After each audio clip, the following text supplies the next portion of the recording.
I told him to spray it with water to retain moisture before applying the film. You can't treat a glaze lily like a cactus. If Sanjay does this again, the loss will have to come out of his food expenses. I'll go talk to him. At this rate, he won't even be able to afford eating cacti for much longer. Hey, Tighnari! Oh, it's you two. It's been a while.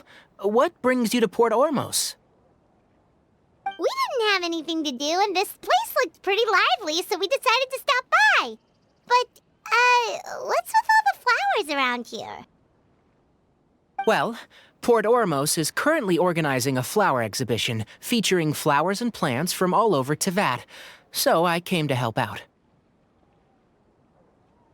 The exhibition includes flowers from every corner of the world, each with their own unique properties and needs.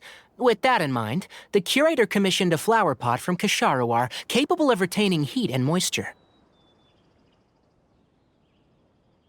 Even so, an expert is still required to develop tailored transportation and care plans for each type of flower. Oh, and that expert is you, right? Not this time, no. I'm just here to help out. The expert in charge is someone else. Mr. Tighnari! Sanjay! He confused the poisonous bulbs with garlic shoots, and he ate them! Never mind. Forget about what I said about the food expenses. Apologies, Traveler, Paimon. Looks like I've got something to take care of. I'll be back in just a moment. Tighnari's busy no matter where he is, huh?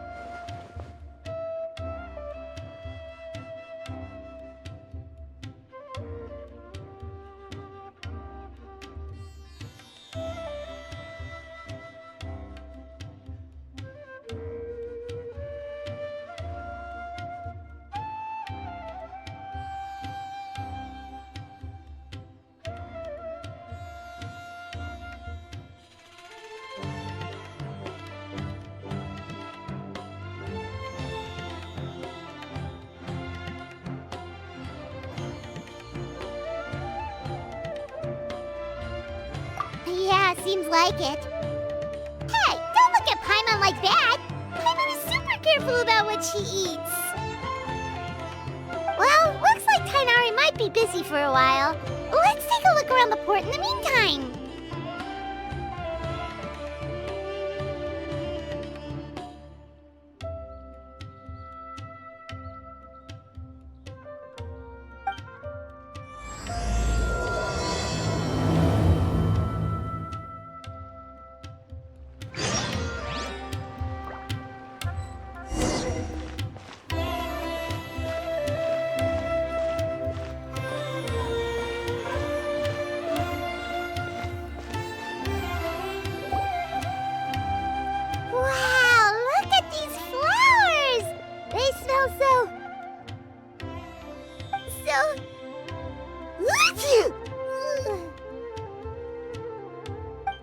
Huh?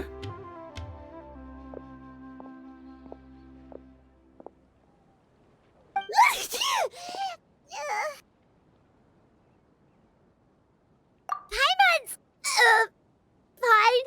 She's just got a little...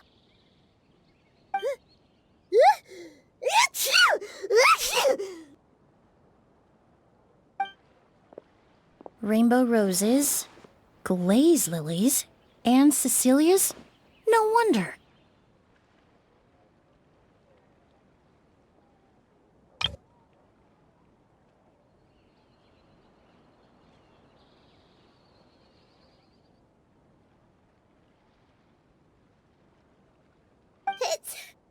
It's getting worse.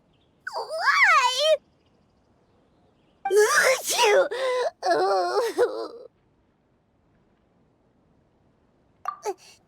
But, I was fine just a moment ago. She didn't even eat anything weird. A moment of your time, you two? If it's not too much trouble, perhaps you could try this incense.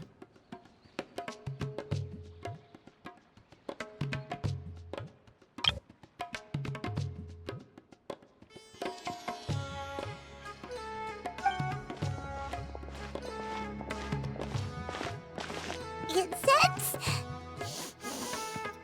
Oh, the scent is so nice! Wait! Whoa, that was fast! Paimon doesn't have to sneeze anymore! Think nothing of it. From your attire, I imagine you two aren't from Sumeru either. Seeing as we're both travelers from abroad, it's only right that we help each other out should the occasion arise. Oh, so you're here for the flower exhibition too? I suppose that's accurate. Allow me to introduce myself. I'm Emilie, a perfumer from Fontaine.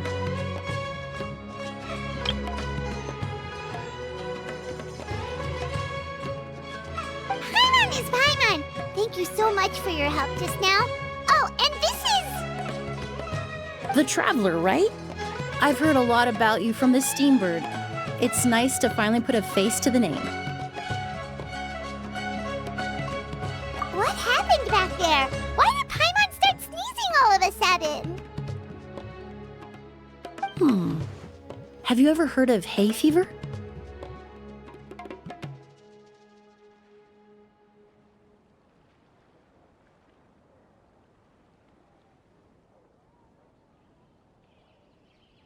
To put it simply, when inhaled, certain pollens can trigger abnormal physical reactions.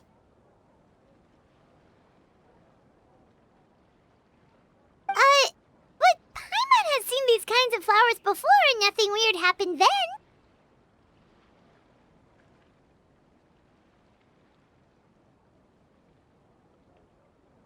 Well, we're all different. The factors that can trigger a reaction to certain stimuli vary by person. In isolation, the effects of certain pollens may seem minimal, but inhaling various types at once can trigger a more overt reaction.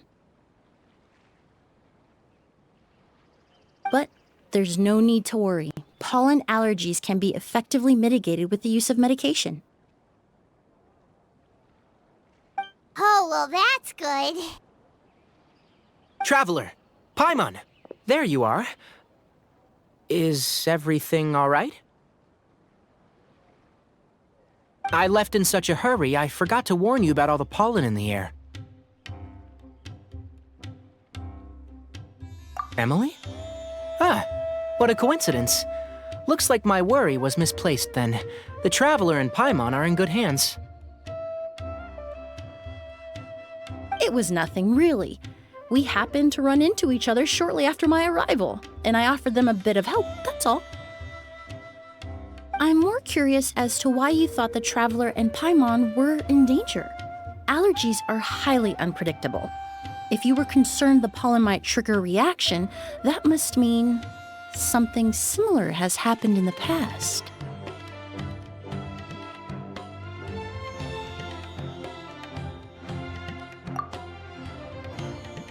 Remember the first time we met? You fainted after inhaling Spirit Borneal.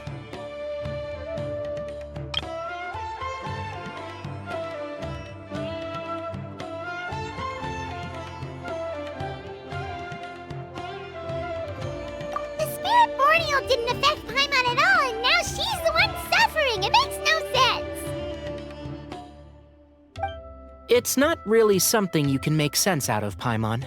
There are all kinds of allergies out there, caused by a variety of different factors. Some people are even allergic to almonds. It's not something you can generalize. Exactly. I even encountered a case in Fontaine where someone had an allergic reaction to soba noodles their family brought back from Inazuma. Whoa. Good thing Paimon isn't allergic to anything delicious.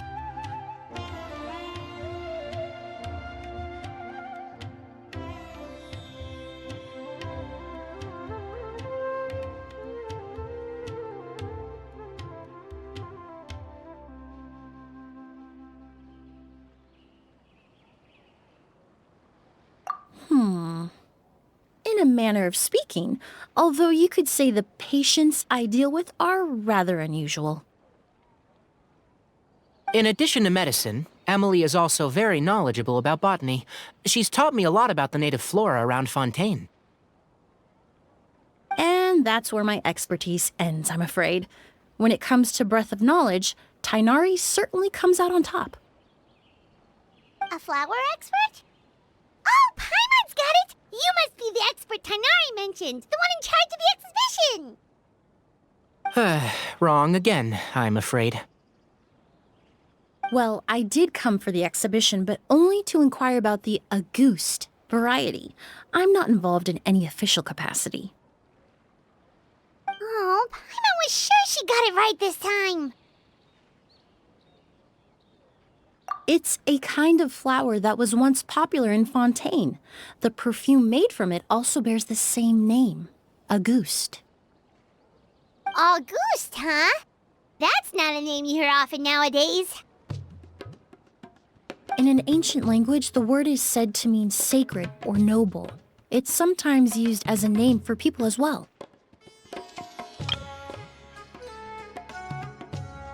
Ah, that reminds me.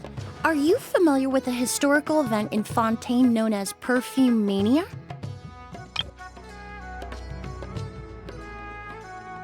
Perfume Mania was an event that occurred in Fontaine nearly 20 years ago.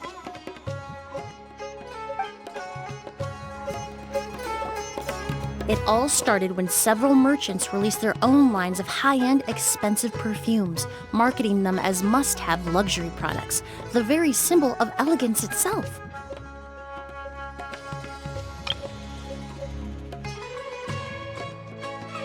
No one anticipated the absolute frenzy this would create on the market, causing the price of perfumes to skyrocket.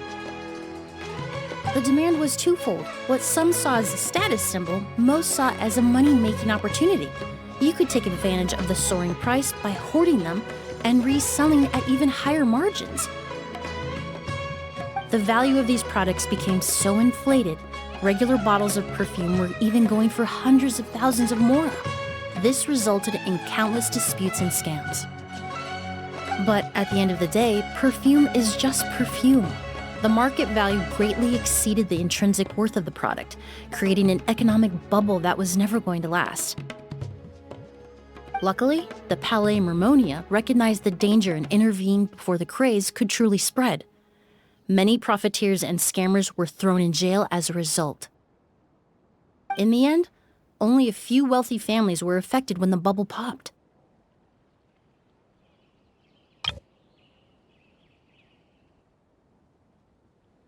What does all this have to do with that Auguste you mentioned earlier? Well, during the craze, the most popular perfume was none other than Auguste.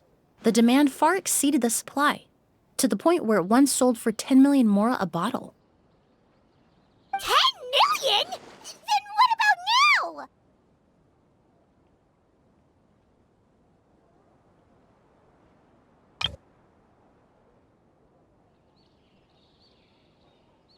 After the mania ended, most perfumes returned to a normal price. Auguste was the only exception. Its namesake, the flower used to create it, went extinct. As a result, no new bottles of Auguste have been made, and the value of the perfume remains exceedingly high. Indeed, the Auguste flower was not a natural variety, you see. It was specially cultivated for use in perfume making. When the bubble popped, all the flower beds used for its cultivation were destroyed in a fire. The variety has never been seen since. But didn't you say you came to the exhibition to look for it? Ah, yes. I came to investigate a certain rumor that the Auguste flower has reappeared in Sumeru. It's causing quite the stir in the Fontaine perfume market. Traveler, we should help Emilie look for it.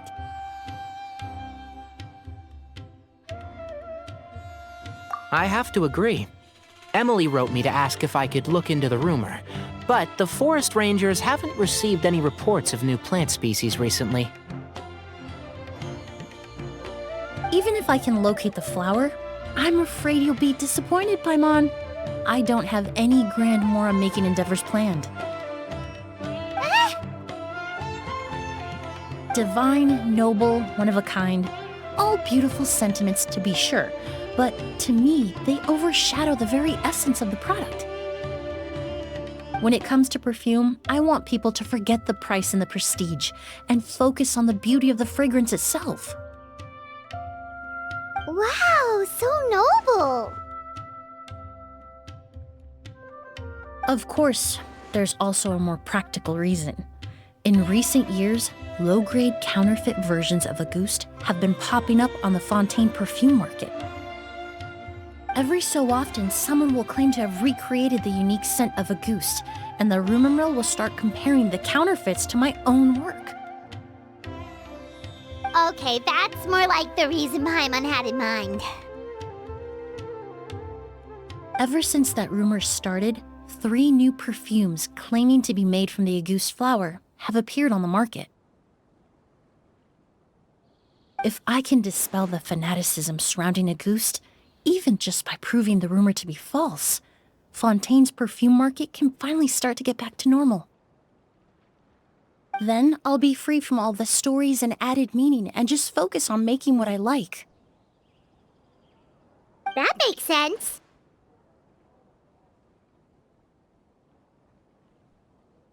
Oh, I would of course be grateful for your help, but I wouldn't want to trouble you. Well, you said it yourself. We're both travelers from abroad, so it's only right that we help each other out. Ha! I suppose you're right. Then you have my thanks. Based on the information I have so far, it's unclear if the rumor is true. Mr. Edgar also thinks it's too early to say, but you could always go talk to him. He was there all those years ago, after all. Maybe he'll know something. Huh, I was just about to pay him a visit at the hotel.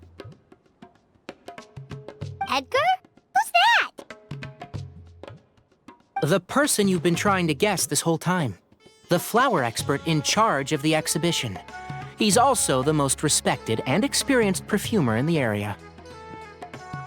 Back when he was still working in Fontaine, Auguste was his creation. I should also mention, he was my teacher, the one who taught me the basics of perfumery when I apprenticed in Sumeru.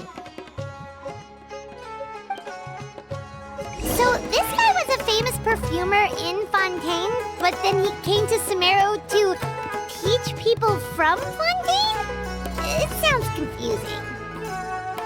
It's a long story. If you're interested, we can talk more about it when we see him. He should be staying near the hotel.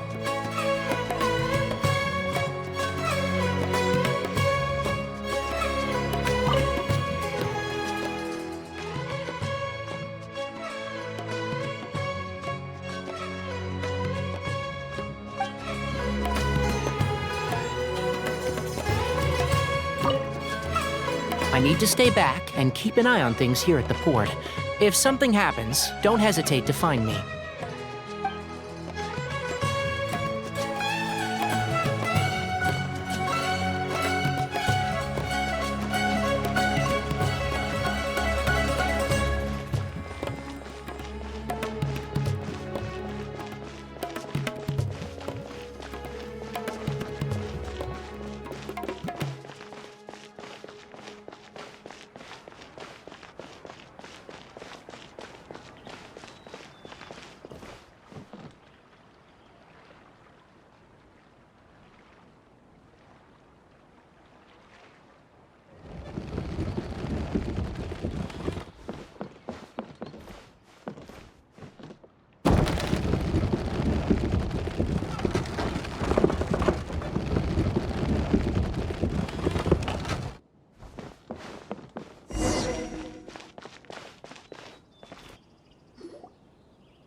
Apparently, the exhibitor paid a large sum to rent out the hotel and surrounding buildings. They're being used as temporary storage facilities and lodging for exhibition personnel.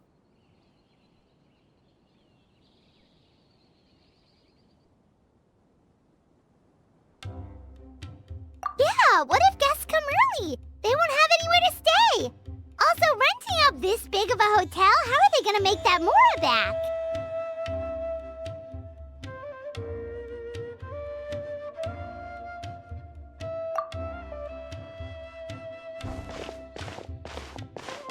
It's been so long, I almost didn't recognize you, Edgar. Well, you and your brother haven't changed a bit.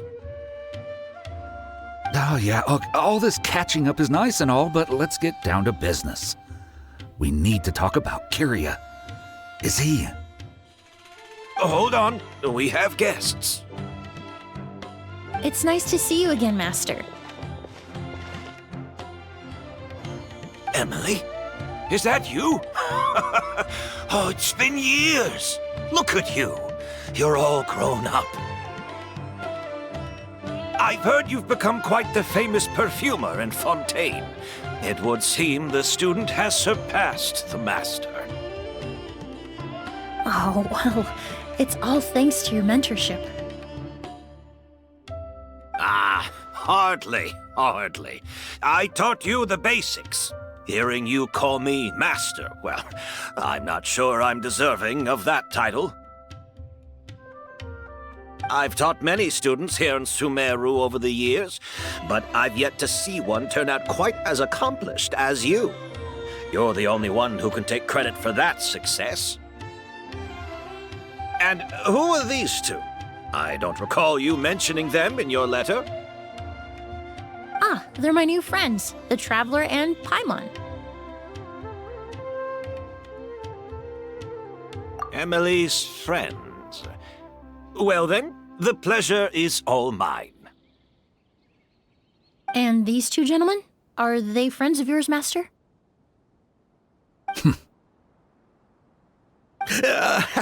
Of course! We're perfume merchants from Fontaine.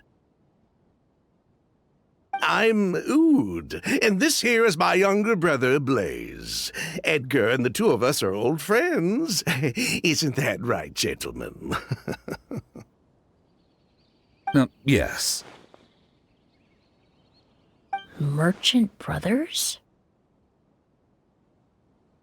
You must be here to look for the Auguste flower, then. Huh? Well, what respectable perfume merchant hasn't heard of Auguste? Anyone in the business would be interested in the rumors. I'm guessing you're here for the same reason, Emilie. We were just about to get into it, so you three might as well join in. I commissioned a few eremites to do some scouting for me. They searched all over Sumeru, but there were no sightings of the Auguste flower. That being said, there are people in Port Ormos who claim to have smelled a unique fragrance on the streets. Definitely floral, but still distinct. Some of them were merchants who lived in Fontaine 20 years ago. According to them, the fragrance smelled exactly like the Auguste they remember from back then. A one-of-a-kind, divine, and noble scent.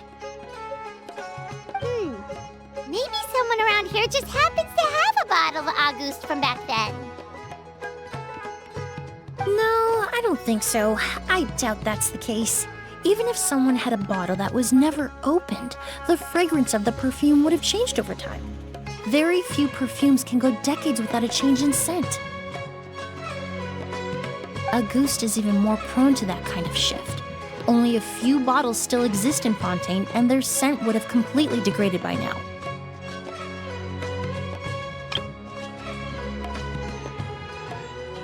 Although, could there be a flower out there with a similar fragrance? Or in accord with the same base notes? Impossible! If Auguste were that easy to replicate, it would never have sold for such a high price all those years ago. The Auguste flower is back. It has to be. Technically speaking, the scent wouldn't be impossible to imitate. Well, let's table that question for now. Edgar, did any of those people mention where the scent was coming from? No. By the time they realized they had smelled something, the scent was already gone. If I hadn't asked about it, they probably wouldn't have given the experience a second thought. Compared to things we see and hear, smells can be much easier to overlook. It almost sounds like someone wearing the Auguste fragrance passed them on the street. Wait, are you saying... Just thinking out loud. Don't pay me any mind. We don't have much to go off of right now, but we can't rule out that possibility. I'll send some more people to investigate. You all traveled so far to be here. Why don't you rest in the hotel for a bit? Oud, Blaze, this is the key to your room. Ooh, you've got the keys to the rooms? Do we get free lodging too? My apologies. All the rooms in the hotel are accounted for, I'm afraid. Most are being used for storage ahead of the exhibition, you see. I managed to tidy up one of the rooms for these two at the last minute, but by the time Emilie wrote to me, there was no more space left for her to stay. Oh, and we just showed up out of the blue. Guess that means there's definitely no space for us. I should have been more considerate. Here I am with an entire hotel at my disposal and no place to offer you to stay, even after you made the trip all the way to Sumeru. Don't worry, Master. I can sleep on the boat tonight, or I could even camp in the wild. It would give me the opportunity to collect some plant specimens while I'm here in Sumeru. Even better. Although, would it be possible for me to leave some of my luggage here? It would be rather cumbersome to take it camping. It shouldn't take up too much space. Well, about that.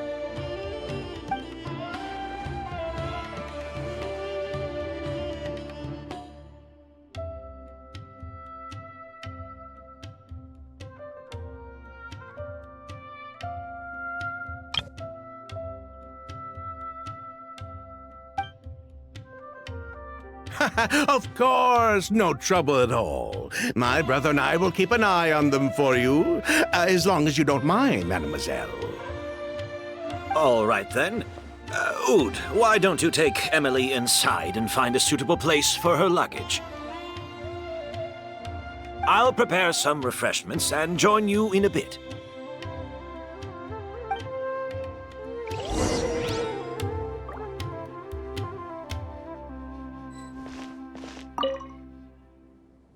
I'm sorry I couldn't offer you a room. It's all right, Master. I know it was sudden. I'll be sure to make it up to you with a nice cup of tea.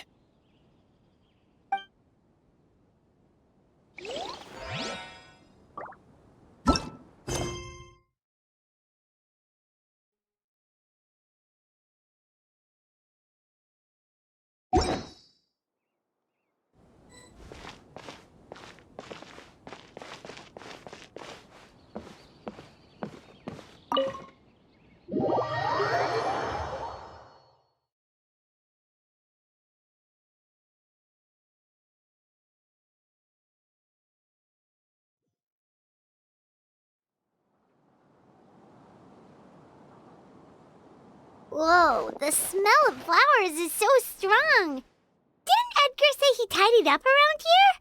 There's still so many flowers. Hyman took a peek through the window earlier and his house was packed with flowers. Looks like this exhibition is gonna be huge. No, that's a florist thing. We work closely with the essential oils of various plants, but to maintain a sharp sense of smell, most perfumers prefer to keep their homes free of strong odors. Oh, guess there's just too much to store for the exhibition then.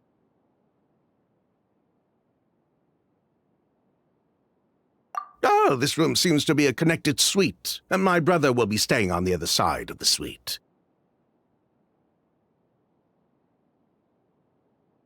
Blaze, while you're out, why don't you bring our luggage over as well? Ahem, Blaze! Yes, of course. All right, then. Where can we find your luggage, mademoiselle? Blaze will go fetch it for you. It's still at the port. In addition to some daily necessities, there's also a case of amber wine that I brought back from Fontaine. Could I trouble you to bring that back as well? It would be the perfect way to repay you for your hospitality. Ha ha! How generous! I should thank you on my brother's behalf. You stumbled upon his weakness. He's aloof about most things, but alcohol is his one true love. Is that so?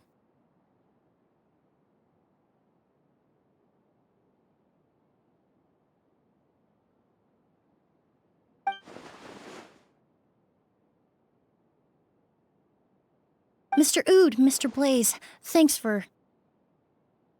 Hey! What are you doing?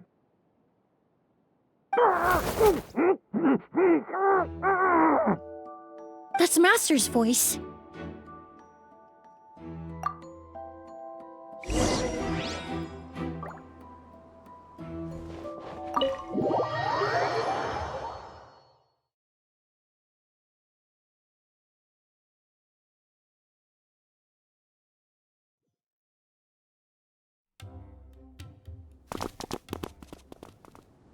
Edgar! Master! Hey, Edgar! Are you all right? Can you hear me?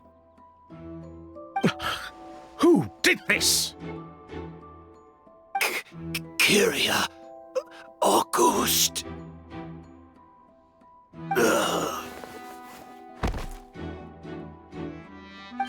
Kyria. Hey, Edgar? Edgar! No, don't shake him. He's injured.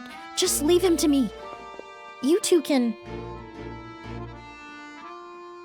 Oh, thank you.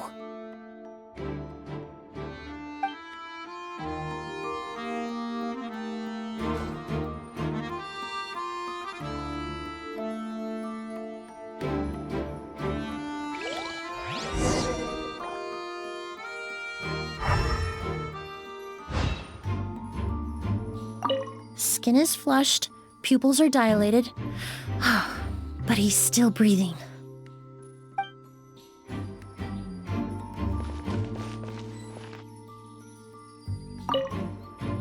That strange smell around here. Is it coming from this bottle?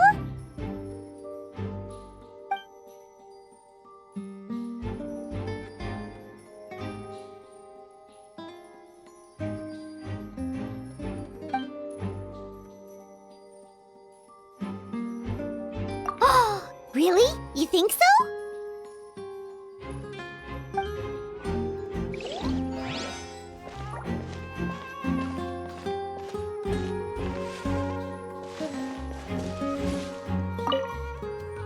Do you think whoever did this was hiding in the flowers before they attacked Edgar?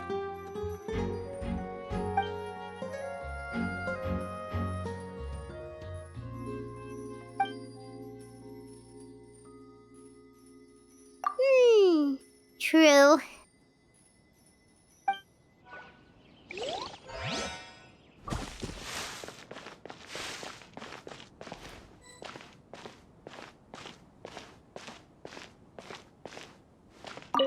I checked.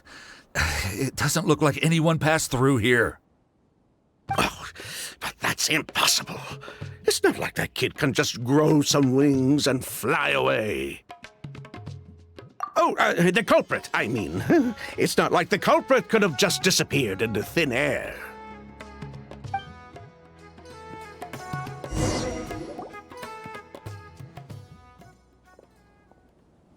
Well, we looked all over,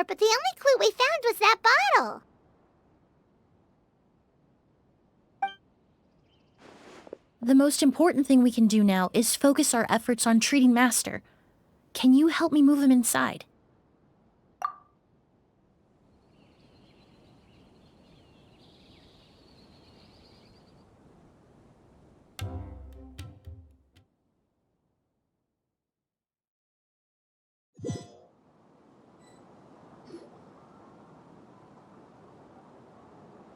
So, how's he doing?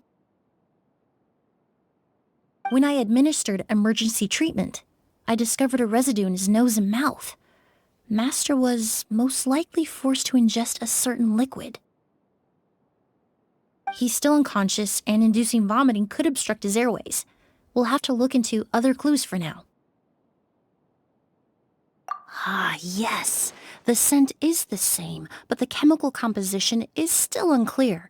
We'll have to do further tests to determine if it's the same liquid, and how toxic it is to the human body. But first, I do believe there are 2 people who could shed some light on the situation. Mr. Sylvain, Mr. Lucien. Wait, you know... Hey! Were you talking to us, mademoiselle? I'm afraid we'd never heard of those names before. Before arriving in Sumeru, I asked a friend from the Special Patrol to look into the creators of Auguste. There were 4 people in total. The perfumer, Edgar, the one thrust into the limelight, and 3 others. A researcher from Sumeru responsible for cultivating the Auguste flower, and 2 merchant brothers responsible for promoting the product on the market. The 2 brothers capitalized on the mythos surrounding Auguste. Their actions lured in numerous speculators and profiteers, inflating the price of Auguste even further. In the end, they were sent to the Fortress of Meripede for falsifying their accounts and destabilizing the market. If you do the math, they should be out of prison by now.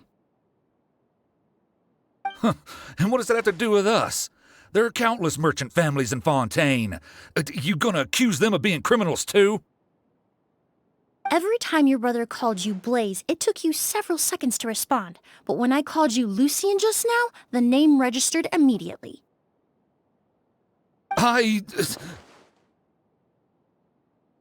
Miss Emilie, out of respect for your position as a famous perfumer in Fontaine, I'm inclined to believe that was simply a poor attempt at humor. You have a bright future ahead of you. You wouldn't want to develop a reputation as someone who throws around false accusations, especially among merchant circles. You claim to be regular perfume merchants, and yet, when I brought up amber wine, you took it to be alcohol. What? Amber wine is a perfume I created several years ago. It wasn't particularly renowned, but I'm certain any respectable perfume merchant in Fontaine would know of it. Unless, until recently, they were living somewhere completely cut off from the perfume world.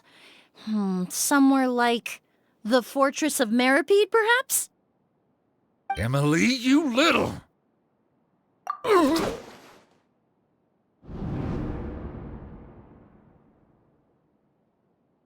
Don't misunderstand, Mr. Sylvain. I don't bring this up to criticize you. No matter what happened all those years ago, the court has already passed its judgment. But Master's life is in danger. We need to learn whatever we can about the person who has done this. If Master's attack had something to do with Auguste, I would imagine the 2 of you might also be in danger. So I'd like to trouble you for some information, if I may. Tell me about Kyria.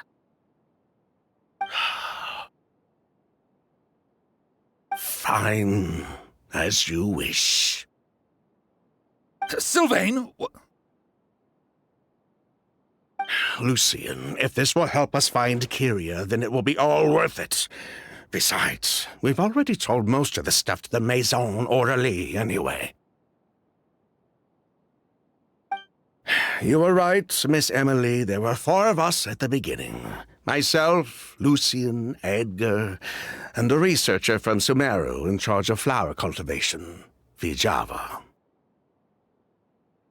Sometime down the road, the marechaussee Phantom came knocking, saddled us with a list of accusations, and started looking into our books.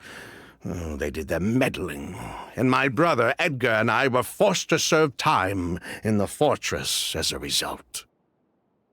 Sounds like he's still upset about that. Wait, then how did Edgar end up in Sumeru? Master was convicted as an accomplice, so he only had to serve a few years. He decided to move to Sumeru so that he could put those events behind him. Still, Master was depressed for a long time after that. He stopped making new perfumes and focused on introducing students to the craft instead. That's how I met him. My parents had to relocate to Sumeru for work when I was a child, so I had the chance to study under him for a little while. But we can talk about that some other time. I want to hear more about this researcher, Vijava.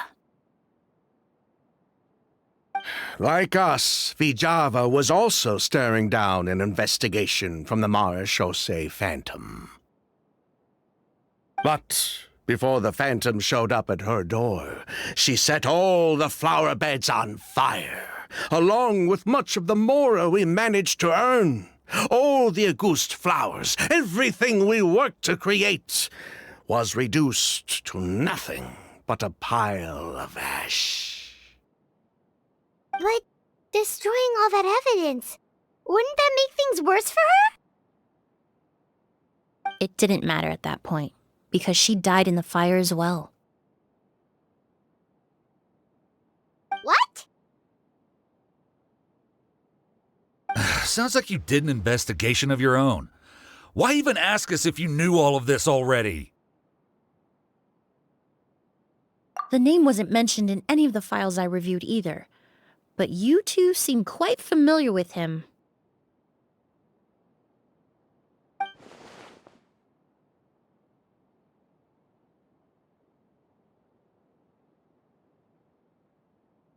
Kyria was Vijava's younger brother. He was just a clueless kid back then. Somewhere in his teens, I think. He helped his sister with her work sometimes, but that was pretty much it. He didn't have any idea what we were doing. Vijava kept him close most of the time. The three of us were probably the only ones who even knew she had a brother. After our operation was compromised, he disappeared. There were no signs of him until recently, when people started saying the Auguste flower had reappeared in Sumeru. So, you think Kyria took something with him back then? Something that allowed him to reproduce the Auguste flower? Vijava doted on the kid like you wouldn't believe. She even told us to give her cut to her brother if anything happened to her. If she left something behind before she died, believe me, Kyria's the one that has it. And judging by the liquid in that bottle, the Auguste flower wasn't the only thing he reproduced. He managed to replicate the perfume itself. So the liquid Edgar was forced to ingest really was Auguste. Wait, does that mean Auguste is poison? Poison? No. Of course not. No perfume is meant to be ingested. Even small amounts can be dangerous, let alone ingesting a whole bottle at once. If Auguste could be considered a poison, we wouldn't have even sold half a bottle back then. Edgar fell unconscious because Kyria forced him to drink perfume. It just happened to be Auguste.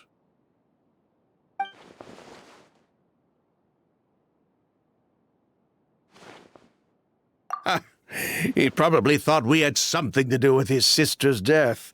But to tell you the truth, I have no idea why she did all that. We're not looking for Kyria because we have it out for him. We just wanted to see how he was doing. And, if possible, work together to bring back Auguste. We only went to prison for a bit of fraud and market manipulation. It had nothing to do with the product itself. As long as we keep things honest this time around, bringing the product back to market would almost be like honoring his sister's memory.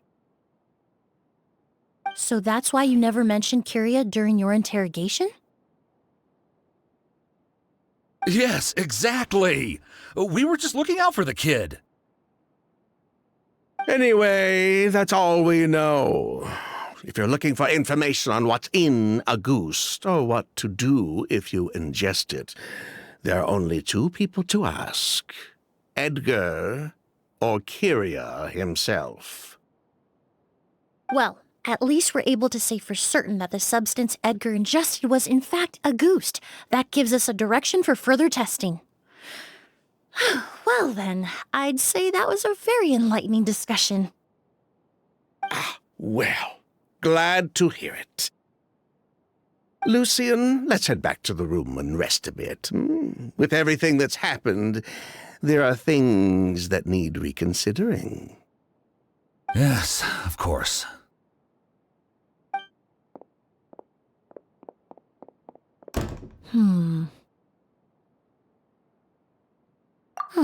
You think so too? That does seem to be the case. Pity we don't have more evidence. But based on Sylvain's tone of voice just now, I suspect further questioning will only result in more made-up answers. The way you exposed them like that, just based on a hunch, that was genius! Oh, right! Earlier you said you were only sort of a doctor, and that your patients were unusual. Oh yes, that's because most of the patients I encounter are already dead. So you're a forensic doctor? Close. I'm actually a forensic cleaner. Once the forensic team and the Marechaussee Phantom are done collecting evidence from the scene, I'm in charge of clearing away the final traces my patients leave on the world. In fact, with just a small alteration to the formula, the same tincture used as the base of perfume can also be made into a cleaning agent. Basically, there are two sides to forensics. Those who collect evidence to expose the truth, and those who clean up the smells, bloodstains, and other substances left behind at the scene. I've learned a lot in my line of work, and I've witnessed a lot of death. But this time, we may still save the patient. Actually, Traveler, could I trouble you to report back to Tainari and the officers at Port Ormos? We should update them on the situation. I'll stay here and continue to look after Master. Now that we have a sample of Auguste, I'm hoping further analysis won't be too difficult.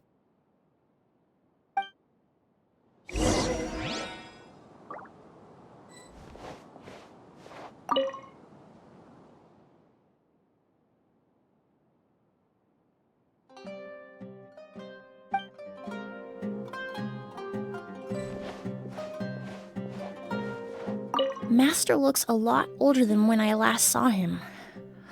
I just hope he can hold on.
Why the rush?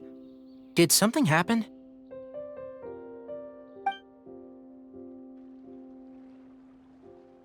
What? Edgar was attacked? He's the most famous perfumer in the region. Someone who's helped countless people around Port Ormos. How could this happen? Sheriff, have you received any reports of a suspicious individual fleeing through the bazaar? No, but we've got eyes all over the area. I'm sure someone's seen Kyria. I'll start gathering my forces. We won't let him get away.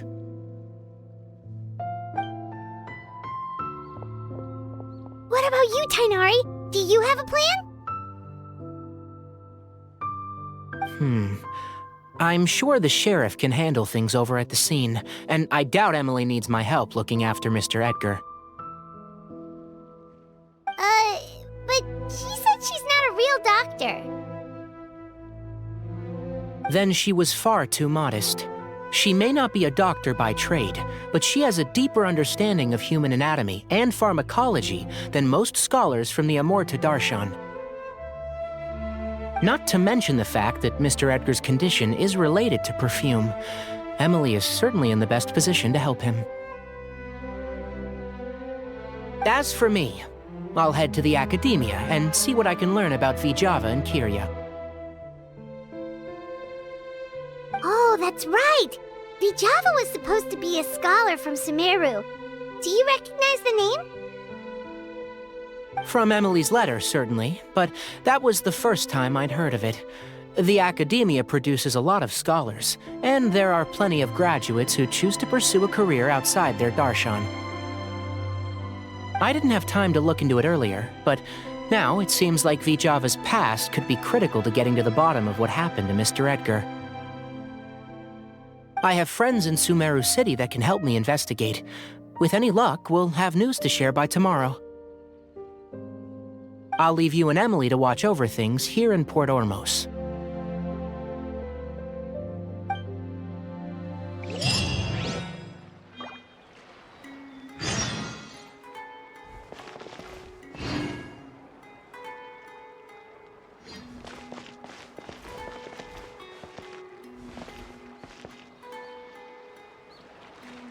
So much work. It's okay. I can handle it.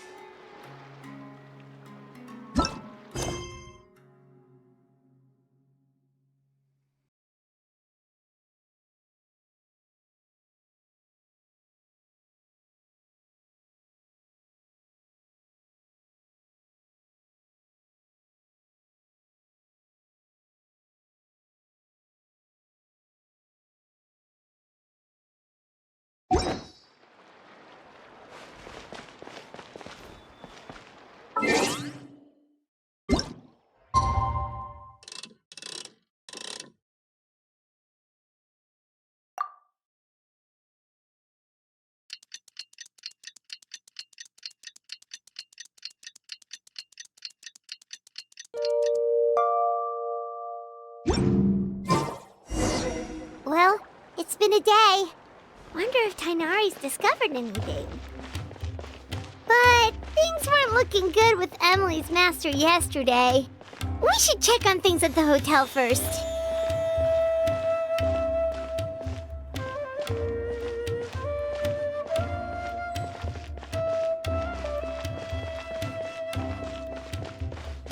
These cursed scholars have ruined all of my precious ancient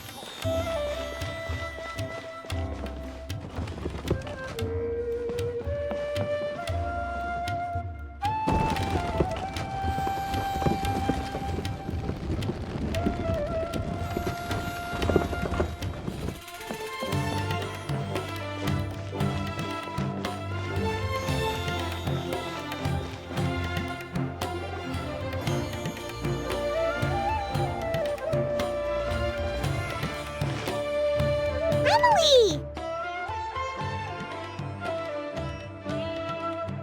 No longer in critical condition, thankfully. He's still very weak, but with a bit more rest, he should regain consciousness soon.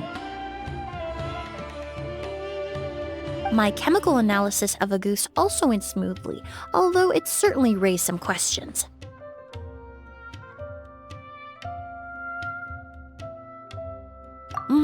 I was able to identify the components that give the substance its fragrance, but I also noticed an abnormal trace of elemental energy in the sample. Elemental energy?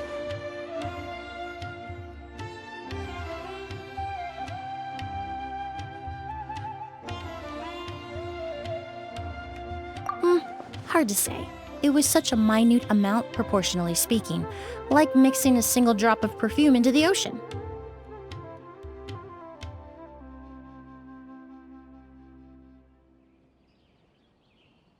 I had to use one of the newest tests developed in recent years to even detect the traces present in the sample. Unless you were abnormally sensitive to elemental energy, I doubt it would have any effect, even if you use the product every day for 10 years. As for whether Master's condition was caused by the elemental energy present in the sample or some other component of the perfume, it's still too early to say. Oh, that reminds Paimon. Did Tighnari come and find you? Maybe we could ask him to take a look. I received a message from him last night, but I haven't heard anything since. The message said he was looking into some information at the academia.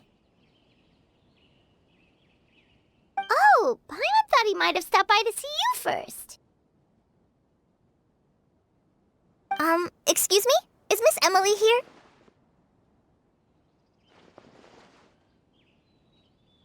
Oh, perfect! Familiar faces! Traveler, Paimon, you're here too!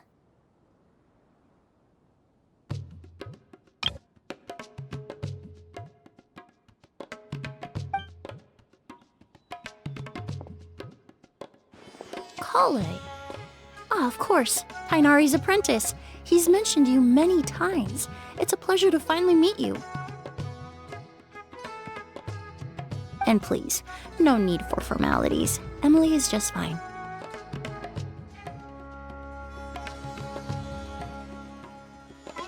Oh, okay. Nice to meet you too, Miss, Emilie.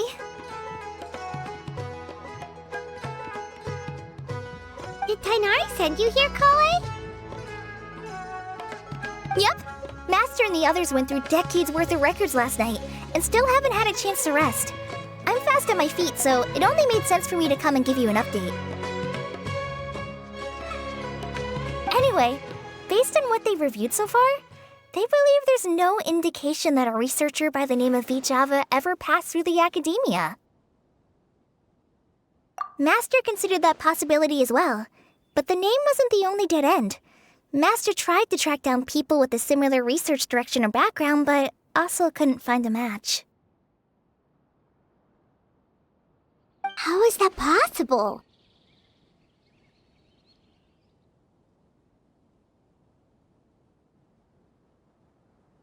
It's starting to seem very likely. If we want to figure out her true identity, I'm afraid another conversation with those two merchants might be our only... Hey! Lucian! It's Sylvain! Wait, you don't think Curio came back, do you? That seems impossible. If someone came in or out of the hotel just now, we would have seen them.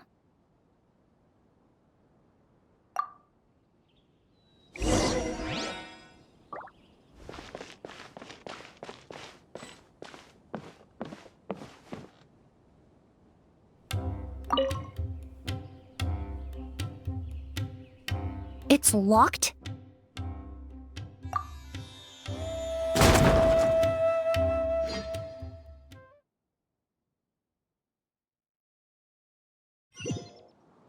There's no one here.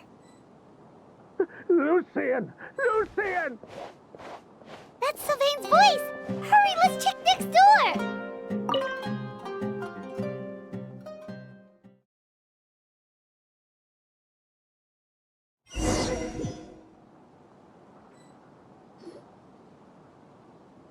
Lucian! Lucian! Come on! Wake up!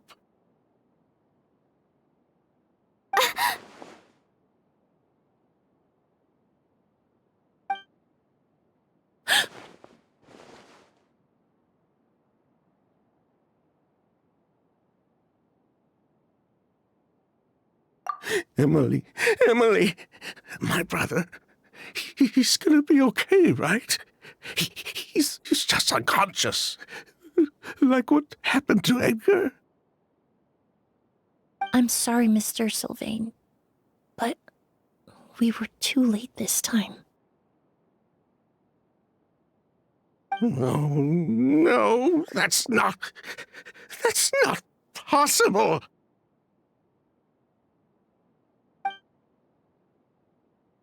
Traveler, Kale, Mr. Sylvain has gone through a huge shock. He needs some space to calm down. Could one of you take him next door? It's not good for him to look at his brother's body like this. Of course. Leave it to me.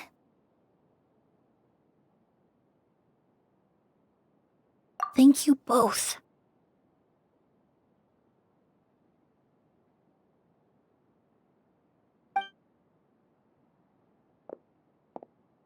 Mr. Sylvain, let's get you up. Here, take my hand. Nice and slow.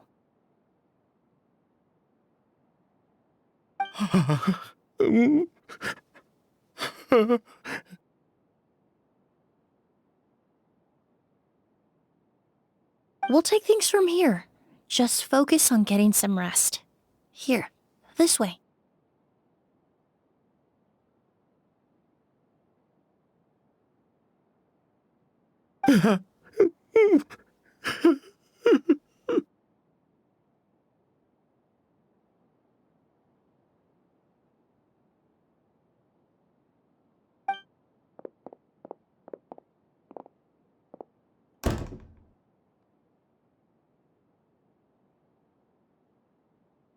Poor guy.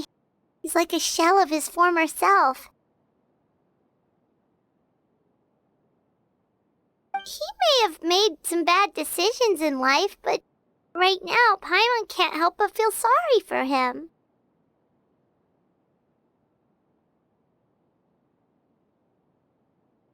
Good person or bad, the death of a loved one is equally painful. All the moments he shared with his brother, every hardship and triumph they endured together, are now memories he has to carry alone. If Kyria really was behind this, then what exactly did he do to Lucien? Lucien can no longer speak, but the traces left behind by his death most certainly can. Traveler, I've got things covered here at the scene. I'll leave you to contact the sheriff.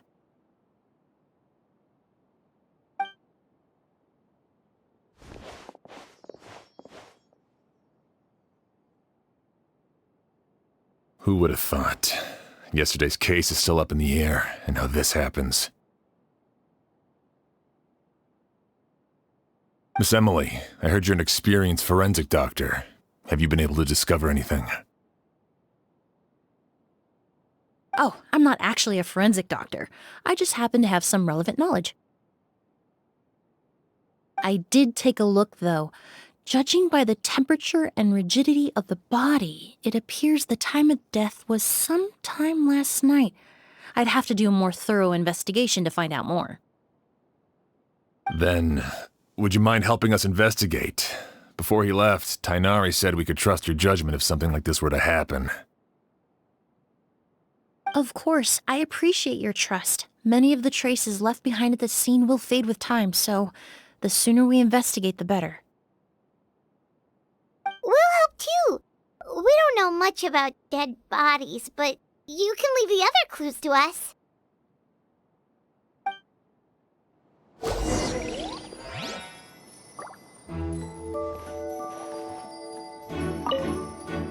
To tell you the truth, the exhibition has left us quite short-handed. We're lucky to have your help.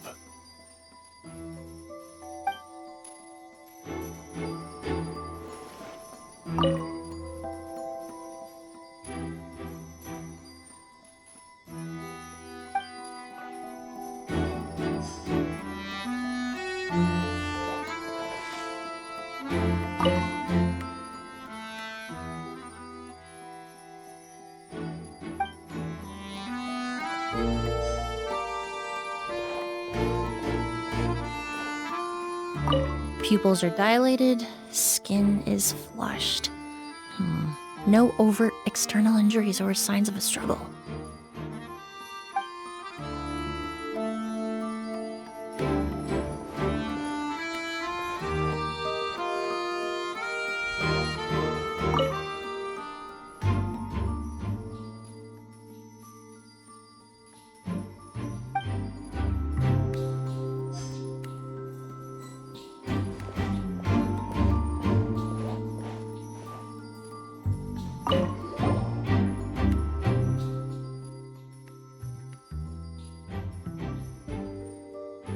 And the windows are shut tight too. Seems like the only way to get in would have been through Sylvain's room.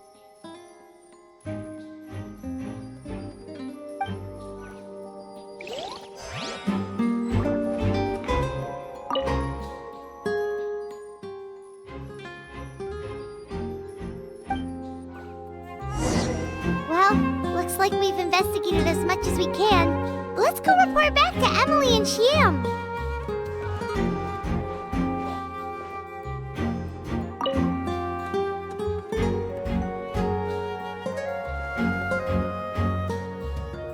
So, did you find anything?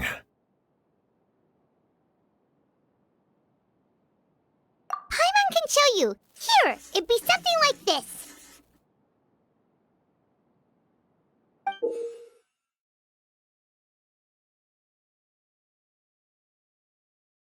But entering through the room next door without alerting Sylvain... Wait, you don't think Sylvain could have been the one who... No, his reaction to the loss of his brother seemed genuine, and he doesn't have a motive. Then what could have happened last night? I know Sylvain is still in shock, but he's our only available witness. We have to take his statement. I agree. Also, I've made some new discoveries, so we might as well head next door and go through everything together.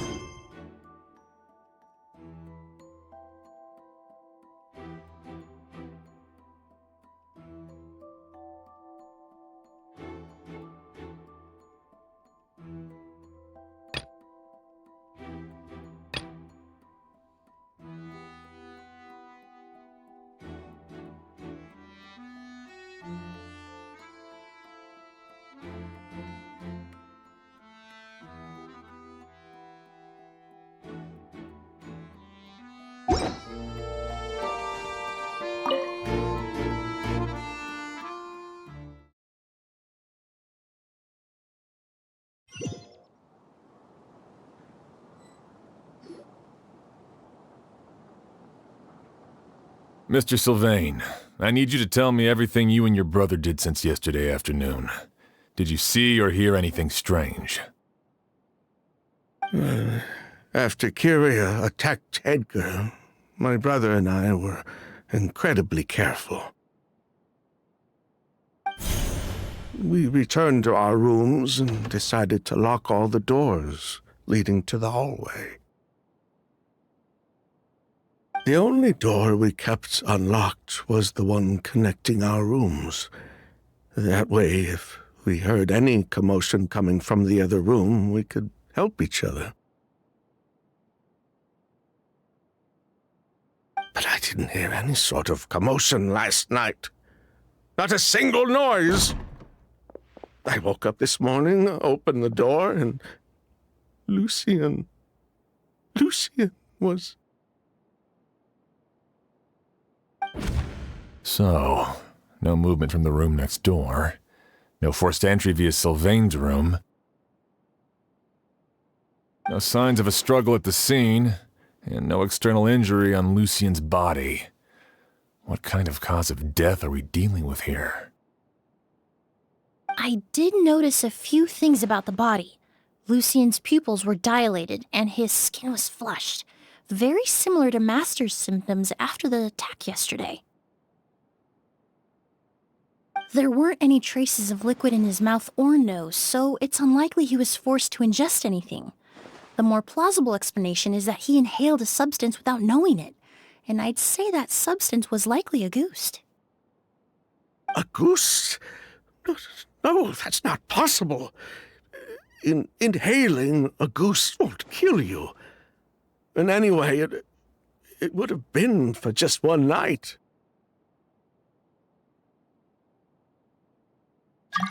No, that's not what I meant. Emilie, you ran your tests, didn't you? Go on, tell everyone whether you found any poison. No, I didn't find any common toxins. See? Auguste is harmless. The market response proved that years ago. That may be true for most people, but not for everyone.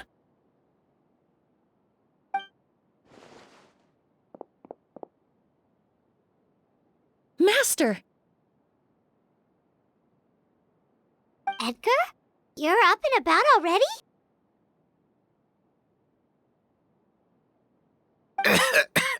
Thanks to Emilie, I'm out of the woods for now.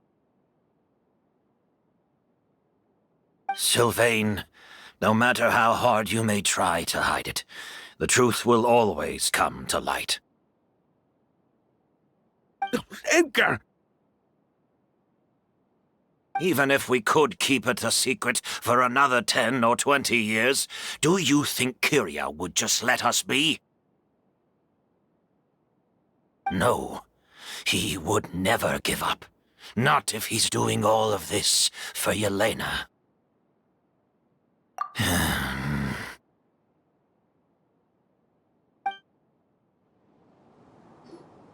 That's Vijava's real name.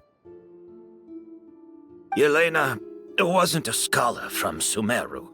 She was an exiled Fatus from Snezhnaya. A Fatus? The Fatui. Well, that means the elemental energy present in Auguste was... Ah, so you've already detected it. Well, Sylvain, looks like there's truly no reason to hide things now. Oh. The Auguste flower was created with the mutative and distorting power of a delusion. A delusion? The Fatui, delusions... I never would have thought Auguste was hiding this many secrets. Born of a delusion, Auguste contained distorted elemental energy. A prolonged exposure over many years could have a harmful effect on the body. That's enough, Edgar. I'll take it from here. At first, Yelena wanted to keep refining the perfume and the flower, but no one knew how long the perfume mania was going to last back then. It didn't have any effect on ordinary people anyway. Every day we postponed going to market was another day of lost earning potential. So you decided poisoning people was worth the risk? Listen, it's not like it was good for business. But all that talk about Auguste being harmful over time, Yelena was just speculating. The impact was practically negligible. Unless you were particularly sensitive to elemental energy or had an entire bottle shoved down your throat like Edgar. You could use the product for decades and be completely fine. It may be true there are no records of Auguste poisoning in Fontaine. But even if no one was acutely poisoned, willfully bringing a product to market despite explicit knowledge of its harmful effects is still a serious crime.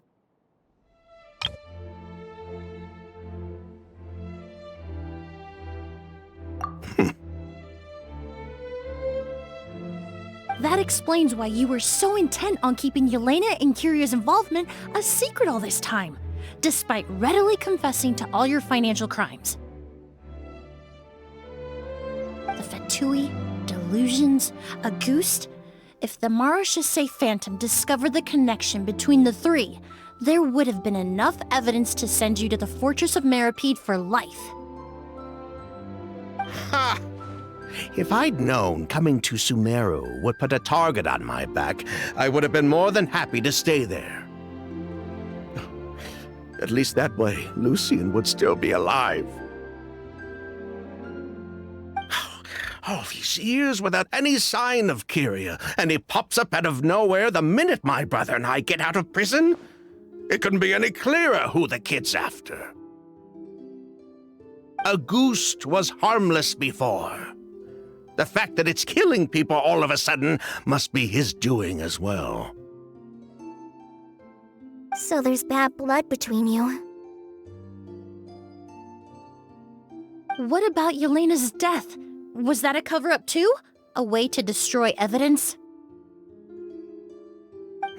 I'll admit, we thought about it at one point.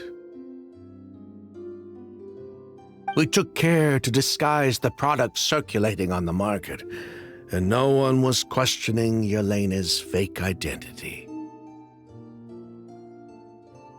But if the Marechaussee Phantom decided to look into the flower beds, it would have been the end. Yelena's ties to the Fatui, the role of the delusion, everything would have been exposed. Before we could even put our plan in motion, Yelena beat us to it. She burned all her flower beds and threw herself into the fire as well. But if her goal was to destroy evidence, there would have been no reason to do that to herself. Yeah, she could have just burned the flower beds and fled with her brother. I thought about it for a long time, but it wasn't until just now that I finally understood her reasoning. Everything she did, it was for her brother, Kyria.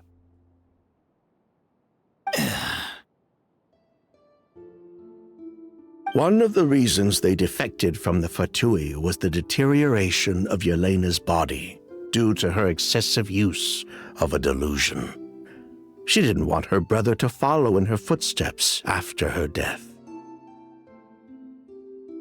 After arriving in Fontaine, Yelena continued using the delusion to cultivate the Auguste flower, weakening her body even further.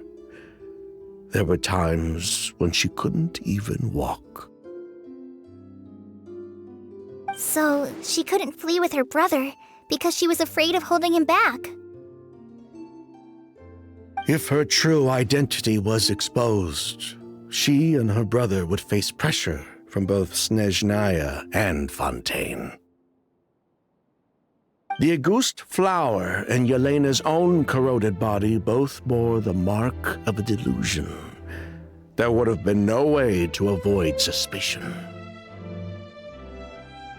So, in the end, she burnt it all to ash, including herself. With all the evidence erased, Kyria was free to take the Mora and run. So the wealth you earned from Auguste, it wasn't destroyed in the fire. Yelena gave it to her brother? Most likely. Before Yelena died, she said if anything happened to her, she was going to leave everything to her brother. We just didn't realize she meant our cut as well. That's why Lucien and I were searching for Kyria, to take back our Mora and the Auguste flower. We just didn't realize Kyria was baiting us the whole time. It was all a trap. But why is Kyria out for revenge anyway? Doesn't he know about Yelena's decision to sacrifice herself? I don't think he knew his sister was nearing death. Elena always wore heavy makeup around him to conceal her deteriorating appearance. She kept herself busy with work to keep out of sight. That way her brother wouldn't notice how she could barely walk. Then all we'll need to do is tell Kiria what really happened, and then he'll give up on his revenge. I'm not so sure. Even if he knew the truth, he'd still find someone to blame. He might think Yelena was forced into using a delusion to cultivate Auguste, or something like that. It's hard to pull yourself out of that kind of hatred, especially when you've been living in that headspace for so many years. Very true. Even if Yelena's death was her own choice, I wouldn't call myself innocent either. Edgar, what are you talking about? Think about it, Sylvain.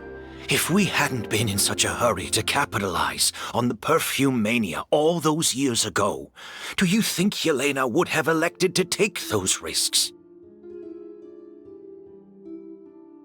If we hadn't been so blinded by greed, so insistent on increasing the scale of the flower cultivation, do you think Yelena's health would have deteriorated as fast as it did?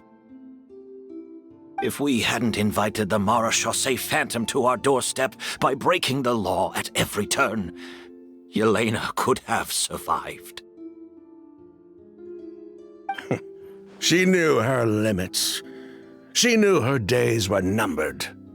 Maybe it was for her brother, but she was in it for the Mora just as much as us. We were just trying to earn a bit of Mora. And what, we deserve to die for that? Target me for being the mastermind, sure. But what about Lucien? He was just following my orders. Lucien's crime, was it really so extreme that he had to pay for it with his life?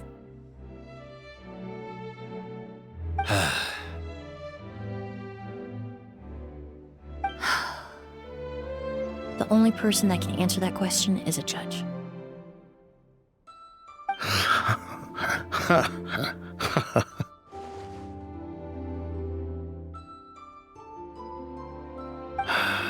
Fine. I've said my piece anyway. Drag me back to Fontaine to stand trial. I don't care. 3 people from Fontaine, 1 from Snezhnaya, and a crime committed in Port Ormos. What a headache. Well, we can only wait until the Academia sends someone to deal with it. I'm guessing we'll have to contact Fontaine as well. In any case, we won't really know anything until tomorrow. With the exhibition, we don't even have space in Port Ormos to detain anyone. Such a headache. The hotel could suffice. You could station a few officers to keep an eye on Sylvain and myself. Although with Sylvain's mental state and my physical one, I don't think you need to worry about a jailbreak. Mr. Edgar, are you saying... If Sylvain is to stand trial, then I deserve the same fate. A crime is a crime, accomplice or not. I'd just like to take care of a few things before I go.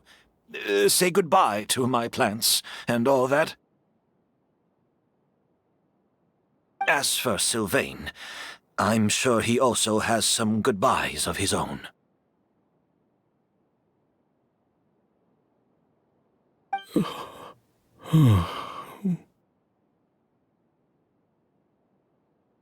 Would you be willing to grant that request, Sheriff? Well, all right. I'll talk to the Academia. No matter who you were in Fontaine or what crimes you committed. The man we grew to know in Sumeru proved himself to be a good person. Your request is granted. You have my thanks, Sheriff.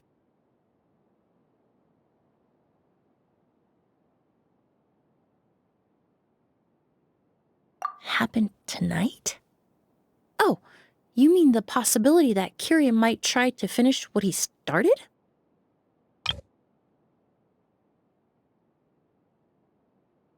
Yeah, all we know is that he uses Auguste to poison people, but we still have no idea how to catch him in the act. If he targets Sylvain or Edgar again, we might not be able to stop him. That may be true, but what if we can take advantage of his desperation? If we take advantage of this situation and lure him in on purpose, we might finally have the chance to talk to him. Master, no. That's too dangerous. Ha! So, that's your plan. If Kyria learns we're being taken away tomorrow, his last chance to enact his revenge would be tonight. In other words, you want to use us as bait to capture him. Capture? Not necessarily. I just want to talk. What? Are you afraid of him? Afraid? This is my only chance to make him pay for what he did. I'm spending the rest of my life in prison anyway.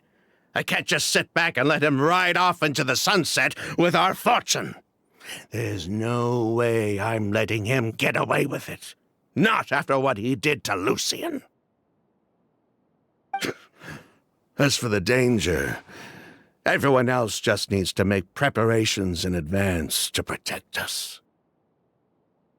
I'll admit, it could work. We just need to spread the word that Edgar and Sylvain are leaving tomorrow. Then I'll station some of my men around the hotel. If we have your assistance as well, our chance of success would be even higher. I still have some reservations, but if you insist on carrying out this plan, I won't deny you my help. I'll also keep watch. Although I think Sylvain and myself should remain alone in our respective rooms. If Kyria noticed another person in the room, he might decide to turn back. And besides, it's possible he's already transformed Auguste into a potent toxic gas. You mean if he doesn't see a way to get his hands on the two of you, he might get so desperate that he'll just start using Auguste on everybody? If that were to happen, everyone standing guard, even the innocent citizens in Port Ormos would all be in danger. That's why everyone else needs to keep to the shadows.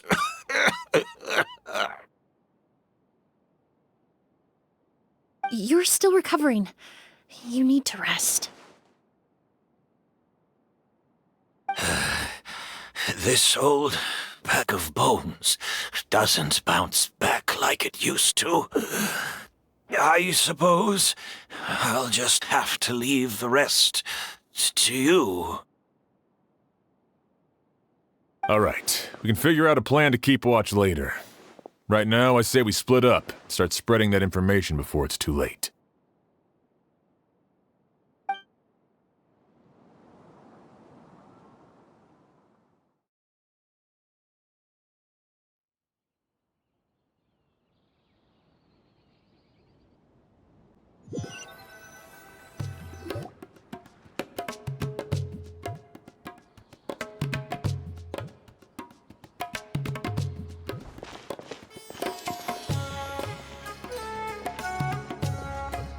Have you heard? Mr. Edgar's been detained. He's being taken away tomorrow. What? He's the one who helped craft all the fragrances for our shop.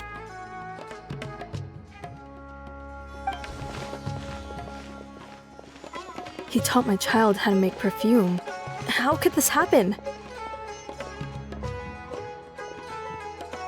He hasn't been convicted yet. Let's just wait and see what the court has to say. Oh, everyone on the street is talking about the rumors. No matter where Curie is hiding, he must have heard them by now. Let's head back to the hotel and take a break. We can see how the other preparations are going while we're at it.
Chef Xian wants to talk to you and the Traveler about our plans for the night watch. Thank you, Kale. But first, here, I prepared a kind of herbal tea that helps calm the spirit. Why don't you have some? Oh, that's very kind of you, but I'm okay. Oh, it's not good to be so tense, especially when we've got a long night ahead of us. I don't mean to put you on the spot, but I couldn't help but notice that something seems to be on your mind. Was it that obvious?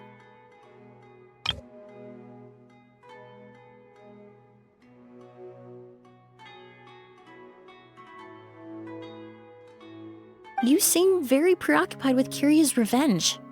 If there's anything you want to talk about, I'm happy to listen. Oh,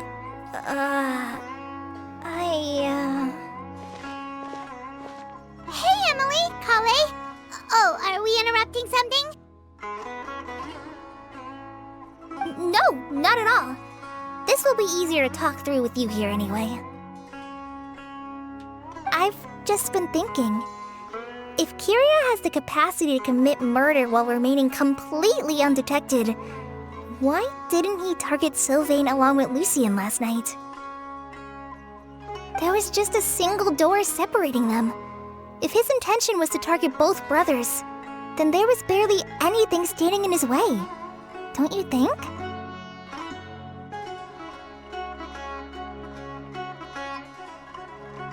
When I accompanied Sylvain to his room after Lucien died and saw how distraught he was, I suddenly realized. Maybe Kyria did that on purpose. Maybe he wanted Sylvain to experience the pain of losing a loved one before he completed his ultimate revenge. So did he attack Edgar as a warning then? To scare Sylvain and Lucien? Based on what we've heard about Kyria, that may very well be the case. Losing his sister all those years ago. What has been going through his head? What has he been forced to endure? Whenever I get to thinking like that, I just can't help but wonder. If I were in his place, would I be able to let go of that hatred? I'm sorry. I know I shouldn't think like that. Not after everything he's done. But I just can't help it. There's nothing wrong with the way you're feeling. Empathy is a part of human nature. In all my years of cleaning up crime scenes, I've witnessed countless families mourn their loved ones. Their cries of devastation and anger still echo through my mind, even now. Some of them even try to stop me, begging me not to erase the last remnants of their loved ones. But getting swept up in those emotions will corrupt your judgment.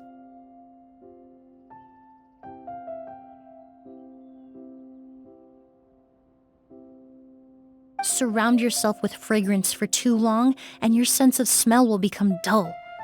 Allow yourself to be consumed by your emotions, and you lose the ability to think rationally. So while you hold on to that sense of empathy, you also need to ask yourself, do Sylvain and Lucien really deserve to die? How much did they truly know about the Fatui and the delusion? Did they force Yelena to make those decisions? Answering those questions requires a lot of time and evidence, while a single act of vengeance can put those answers forever out of our reach. I've witnessed a lot of deaths in Fontaine. When someone dies, a certain amount of information can be inferred from the traces left behind at the scene. But generally speaking, death will just leave most questions unanswered, and the whole picture ever incomplete. Once you're consumed by hatred, it will become next to impossible to think about things that way. For someone like Kiria, I'm sure right and wrong lost all meaning a long time ago. You're right. The fact that we can approach these questions from this perspective isn't because we're more rational than them. It's because we're fortunate enough not to have suffered that kind of loss.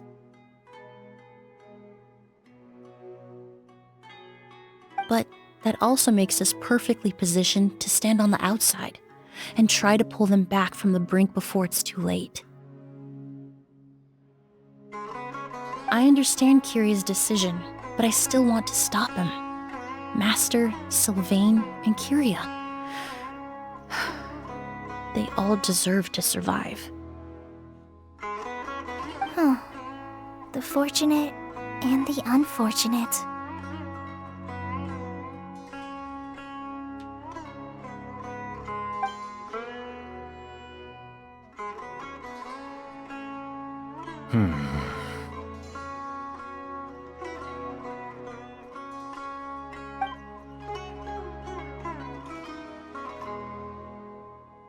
Emilie, traveler. Huh? Edgar, you're here too? Oh, it's you two! Didn't you head back to your room to rest, Edgar? Is it really okay for you to be out and about like this? A little exercise never hurt anyone. Besides, I don't have much time left in Sumeru, so I'd like to take care of my plants while I still can. We could do that for you, Master. No need. I've grown attached to these flowers, and this is my last chance to say goodbye. Come tomorrow. I'll be happy to entrust their care to you. I would imagine Sheriff Sham is here for a more important reason. The Night Watch! You mentioned earlier that we still need to confirm our plans. That's right. I've stationed some of my men around the surrounding area, but we still don't have anyone standing guard next to Sylvain's room.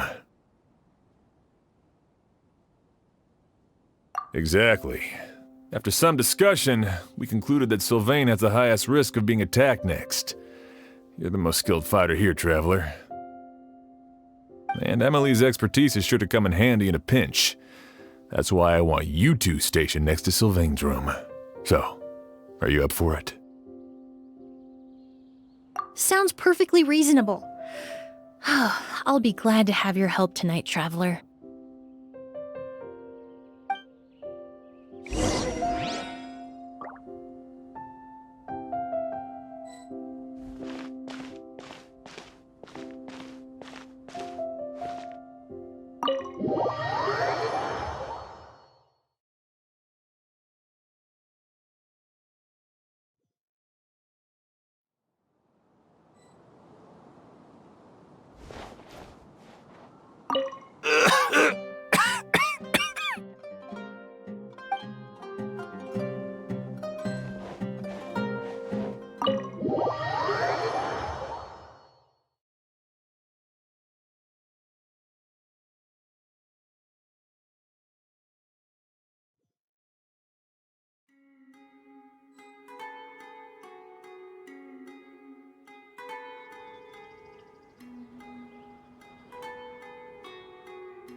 My men and I will be stationed nearby to monitor the situation.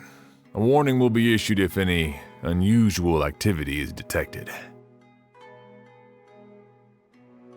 I'll head into the mountains to keep an eye on everyone coming in and out of the area. Just leave the wilderness surveillance to the forest rangers.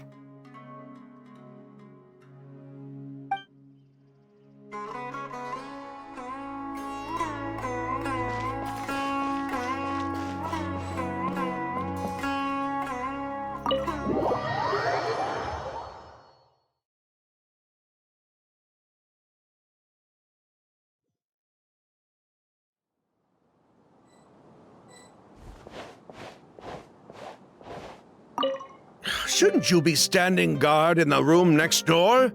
I would hate for Kyria to notice you here, an abandoned ship.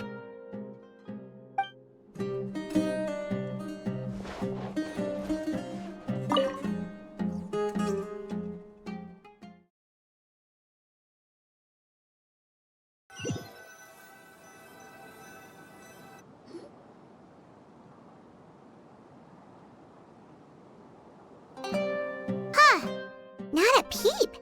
Has Kyria given up on his revenge?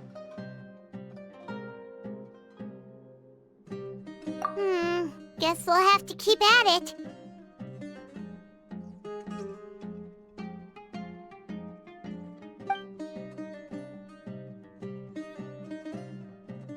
Still nothing unusual. Paimon took a peek into the room next door and Sylvain's already sleeping. Perhaps Kyria's true motive was simply forcing Sylvain to confess his crimes. No, that can't be right. If all he wanted was for Sylvain to be convicted for his true crimes, he could have tipped off the Marechaussee Phantom years ago. There must be something we're missing. Something extremely important. Maybe we just need to calm down a little. How about some tea? That herbal blend from earlier was pretty tasty. You're right. Maybe we can look for a different distraction then, like looking at the flowers. Oh, there's a glaze lily here. Paimon didn't notice it earlier.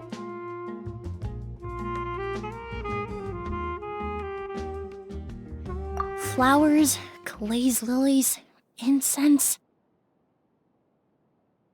Oh no! Sylvain's room! Quick! Wait, what?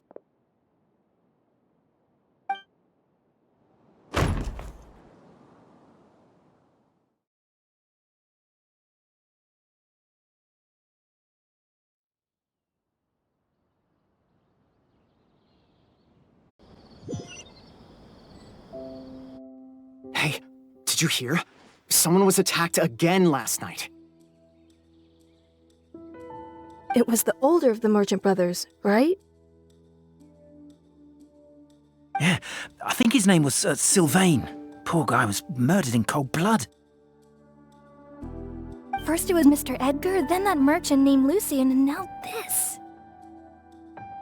Listen up, everyone. This is an active crime scene. Please, no loitering. It's been 3 days and they haven't even caught a glimpse of the guy. What is going on?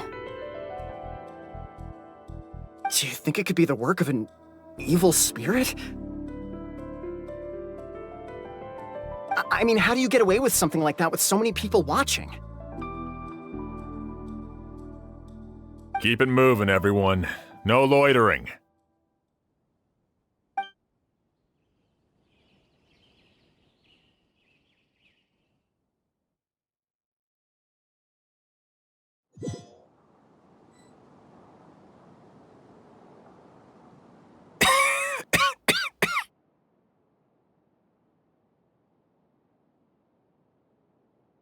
I suppose I'm next.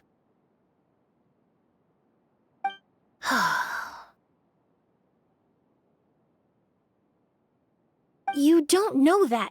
Kyria already attacked you once, and you survived. Perhaps he doesn't consider your crime to be worthy of death. You were the only reason I managed to survive, Emilie. I never did thank you for that, did I? Even if I wasn't there, Tainari was also in the vicinity. He would have been able to help. Is that so?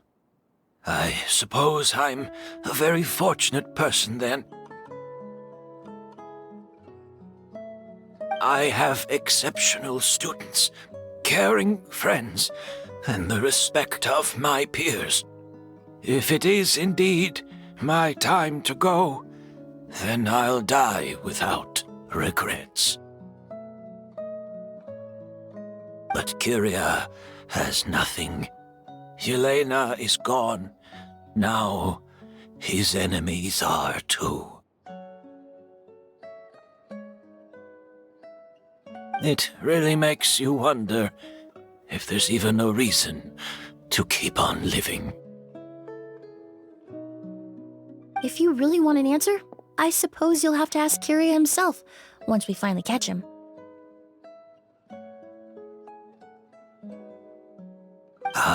Well, I hope it all goes well. Emilie, there's something else I'd like to ask of you. With everything that's happened, holding the exhibition is off the table now. But so many flowers were transported here for the show, some of them thousands of miles away from their homeland. I can't let them wither away with no one to care for them. Whether Kyria gets to me first, or I'm sent back to Fontaine to stand trial, I won't be around to look after them. I know it's a lot to ask, but could I entrust them to your care? Of course, Master. Really? Oh, I'm glad to hear it. Now I truly have nothing to worry about. Sheriff Sham still has some questions for me, so I've gotta go. Go ahead. Best not to keep him waiting. He can be quite impatient.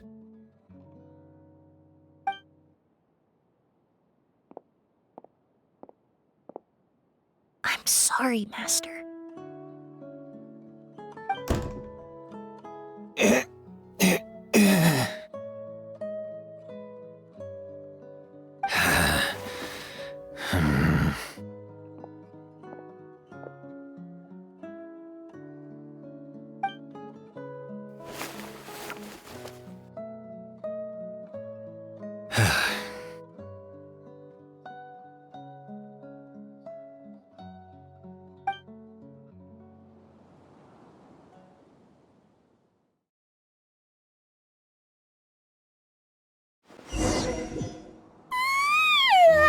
Another all-nighter. I'm unsure hopes Emilie's plan will go well. Oh, but Kali still looks quite worried. Let's go talk to her.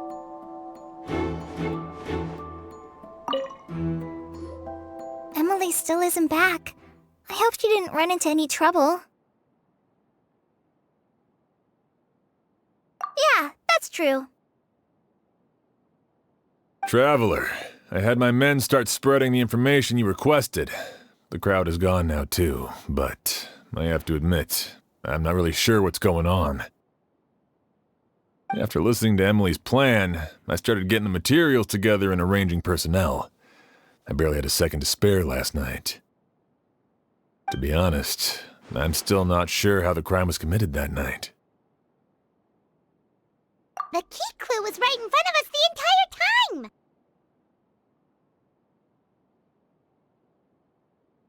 Let's go! We'll show you where the culprit hid Auguste.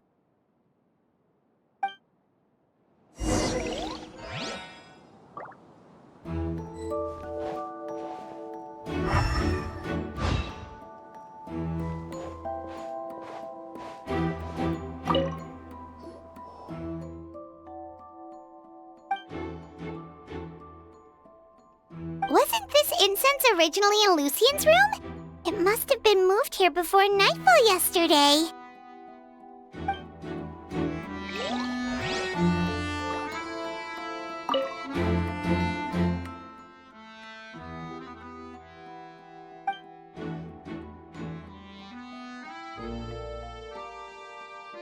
This is it!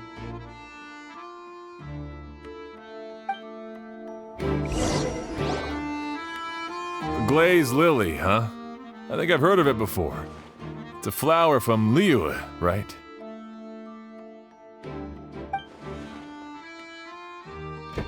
Well, did you know it only blooms at night? Emilie, you're back!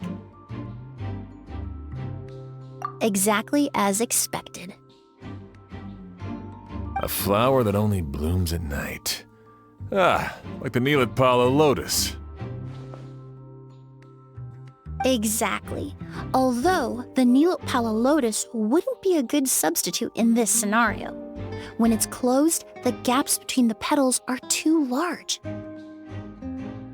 That's why Kyria chose the glaze lily as his mechanism. He would start by preparing an Auguste sample.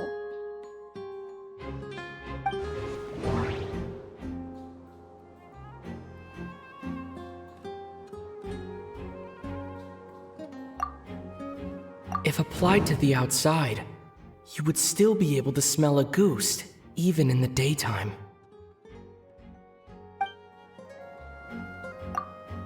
If poured into the flower pot, the liquid would seep into the soil.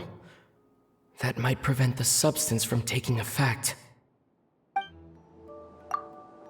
There's a sticky substance on the edge of the flower petals. It's one I recognize.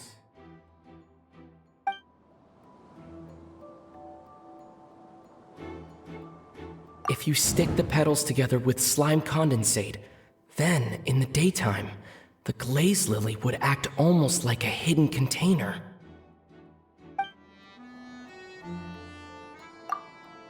That's right! He applied a diluted form of slime condensate to the petals to stick them together and enclosed a sample of Auguste in the center. That way, the Auguste would remain trapped inside during the daytime, unable to seep between the petals and evaporate into the air. This also allowed the culprit to plant the poison well in advance, while his targets remained oblivious.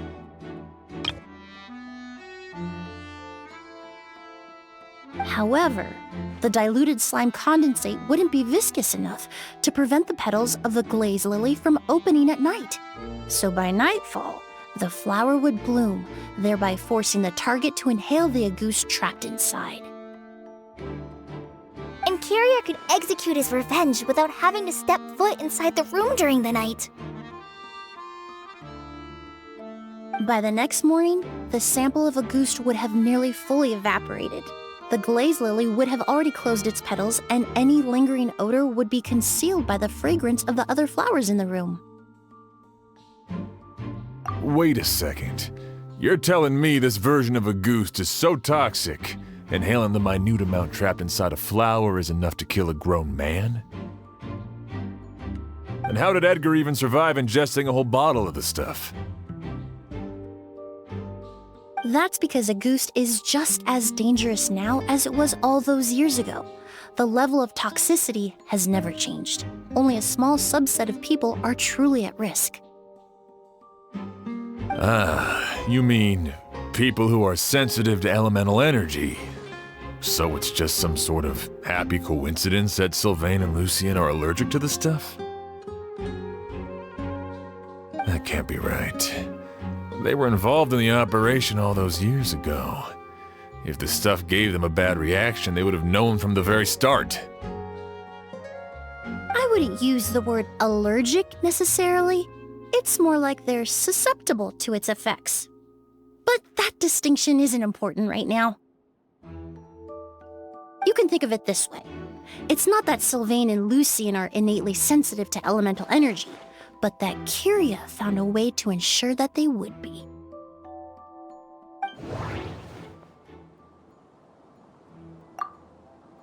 The incense I smelled earlier seemed familiar. Thinking back on it, I'm almost certain it was the scent of spirit borneal. All kinds of essential oils commonly found in alchemical products can temporarily increase elemental affinity. But it would be difficult to force someone to use them without knowing it. In Fontaine, I experienced how drinking primordial seawater made me more attuned to the element of hydro. But that substance would be hard to get around here. In Sumeru, scholars use spirit borneal to aid meditation and stimulate their connection to the Dendro Archon. Alchemically produced essential oils, the primordial seawater that caused unrest in Fontaine not too long ago. All of those are substances that can heighten your sensitivity to elemental energy. That stuff gave us a lot of trouble when we first came to Sumeru. Ah, yes. I definitely remember that. In Sumeru, it's not uncommon to use incense indoors, so its presence wouldn't arouse suspicion. The flowers in the room could also serve to mask the scent. Flowers were pretty important to this plan, huh? The glaze lily is native to Liyue. It would be completely unnatural to have one here in Sumeru if it weren't for the exhibition. What a coincidence. Actually, it's not a coincidence at all.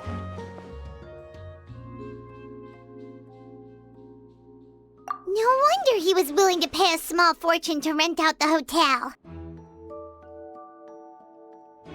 He probably used the mora Yelena left him, don't you think? That money was supposed to set him free. But in the end, it was just a tool for his revenge. There's a saying among forensic doctors in Fontaine. Every step you take leaves a mark. But up until this point, we haven't been able to detect any trace of Kyria's activities. That's not because he was coming and going undetected, or because he's some kind of evil spirit.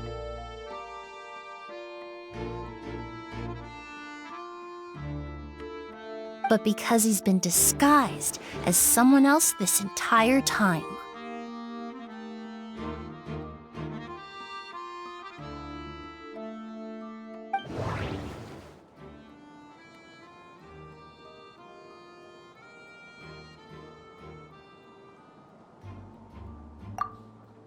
Creating such an intricate mechanism out of a glaze lily, setting up the spirit borneal in advance, and arranging for Sylvain and Lucien to stay at the hotel. It all points to one person, the expert in charge of the entire exhibition. The Mora spent to rent out the hotel, the way the Auguste flower was cultivated, the method used to disguise his appearance. It all points to one person, the boy who inherited Yelena's legacy, her younger brother.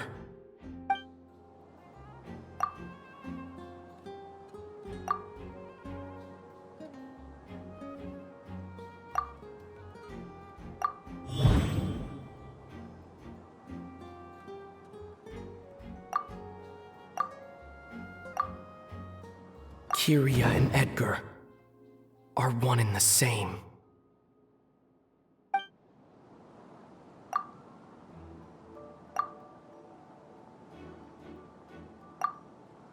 But Kyria was only in his teens back then.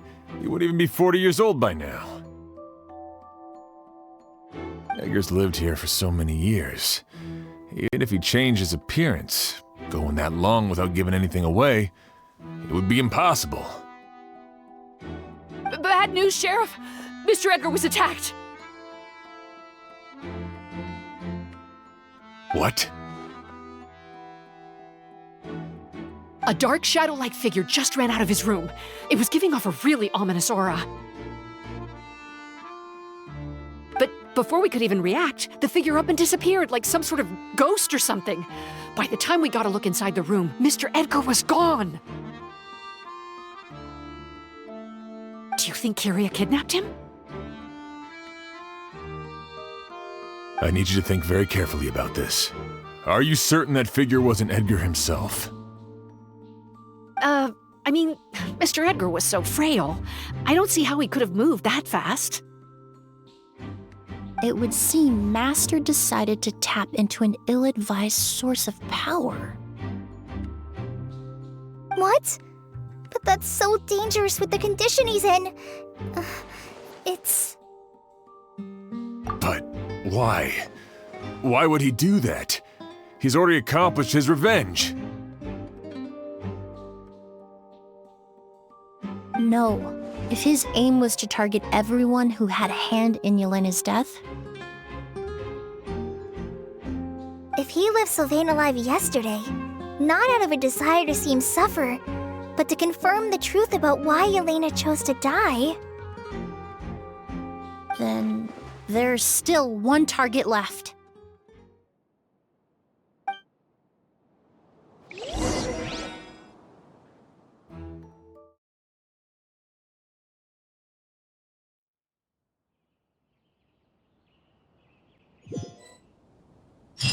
The shadow-like figure ran in the direction of the elevator, and my partner immediately chased after them. We should hurry before they're forced to confront each other.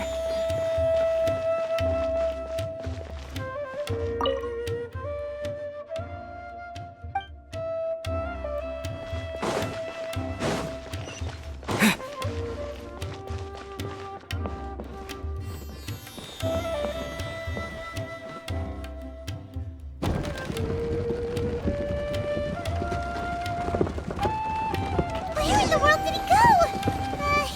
Let's ask the merchants nearby.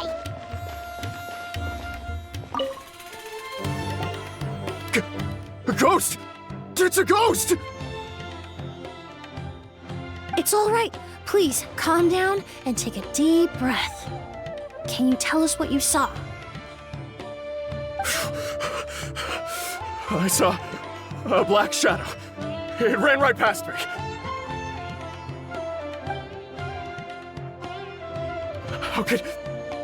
How could something like that happen in broad daylight?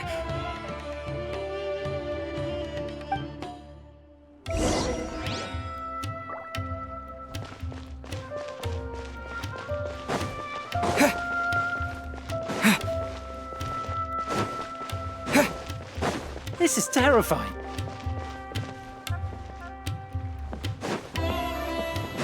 No! Don't come any closer!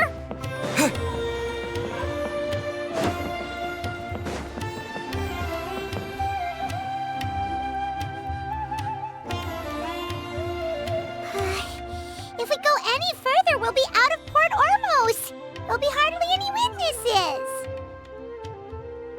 It's all right. I can detect a faint whiff of the scent from here. I would say he passed by this location not too long ago. It's this way. Please, follow me.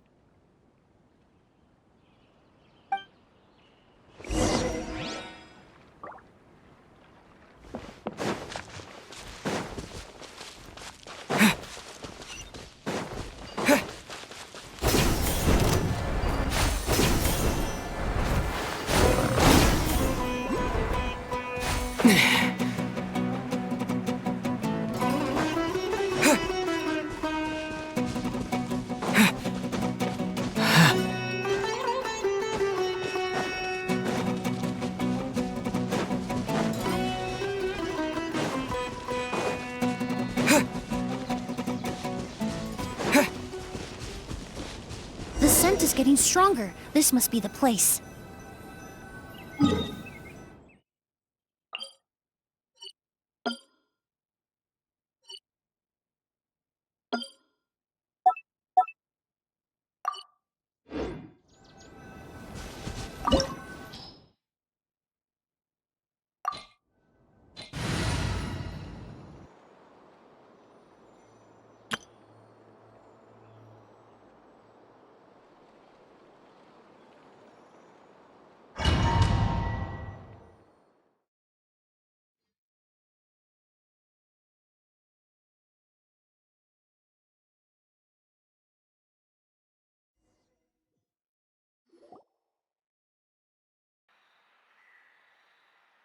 Oh! Auguste!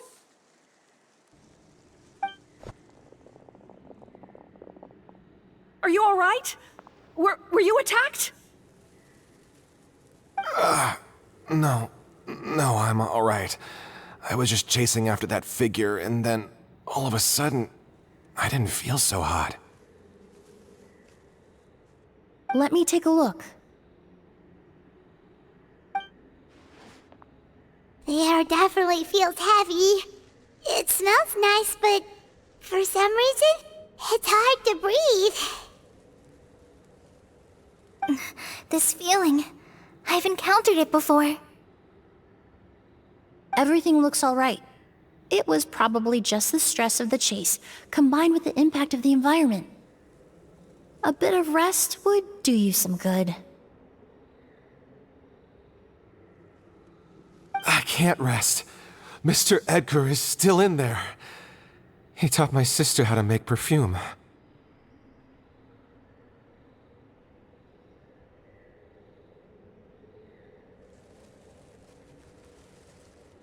He's a good man. I can't just abandon him to die by Curia's hand. Oz, you need to calm down and listen to me. Edgar is the one we're after. He and Kyria are the same person. But how is that possible? I thought you said Kyria was in his 30s. Mr. Edgar is 70-something. Changing your appearance to look decades older, that doesn't seem possible. That's precisely why he had to resort to extraordinary measures to age himself. Kyria used a delusion to bring back the Auguste flower, corroding his body in the process, just like his older sister. No. He couldn't have. Mr. Edgar has been in Port Ormos for years.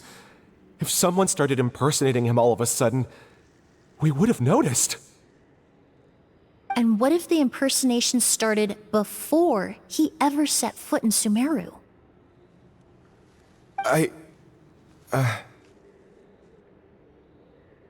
I've yet to confirm it, but I suspect Kyria killed the real Edgar in Fontaine not long after his release from prison.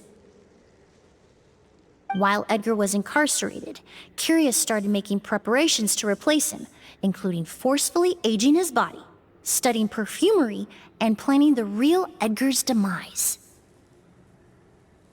The new Edgar then decided to relocate to Sumeru, seemingly out of an innocuous desire to let go of the past.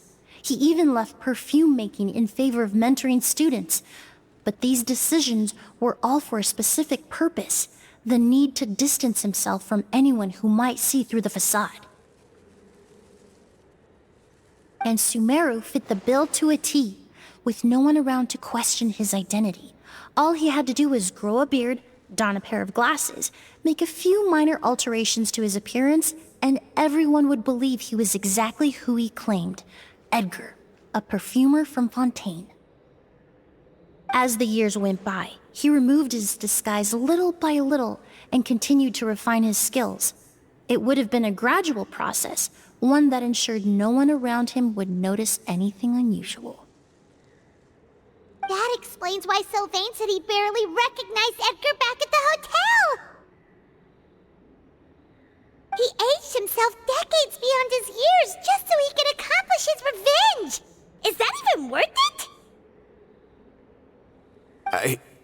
I need to find Mr. Edgar.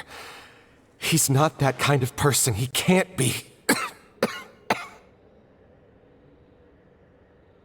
What you really need is to get out of here and rest. No, I can keep going. Wait! This environment is likely being influenced by the delusion. Any discomfort, no matter how slight, should not be treated lightly. I know how to relieve your symptoms, Mr. Ooze. Please come with me and rest. I'm sure Edgar wouldn't want any more innocent people implicated in all this.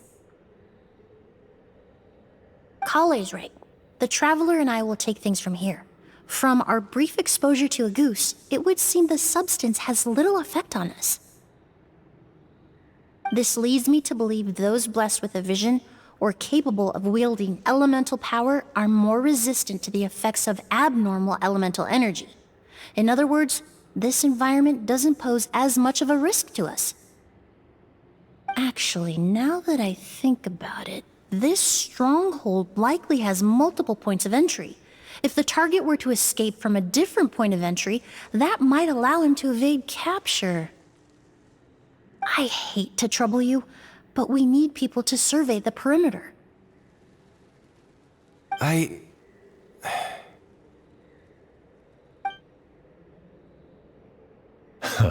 Thanks. Hear that? We're heading out. There's work to be done. Ooze, head back to Port Ormos and start gathering reinforcements. Got it. Traveler, Emilie, Paimon, please be careful. For someone whose only purpose in life is revenge, there's no telling what they'll do when there's no reason to move forward. Don't worry. This isn't the end. Not for us or for Curia. We're not going to let Auguste kill anyone else. It's time for the mythos to fade into obscurity.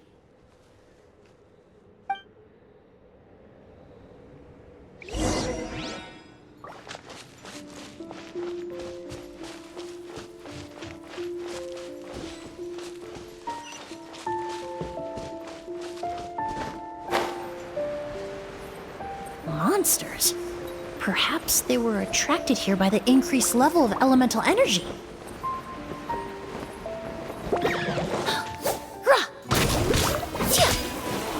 I was being prudent. Neutralize!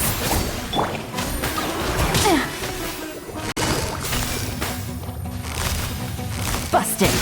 The fuse is lit!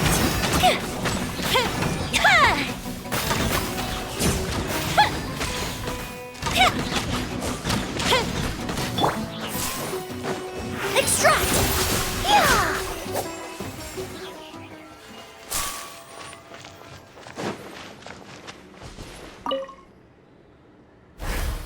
I've never seen these seeds before, they must also have been created with the power of a delusion.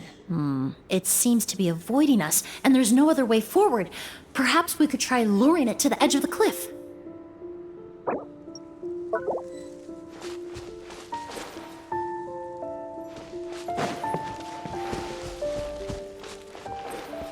Yeah.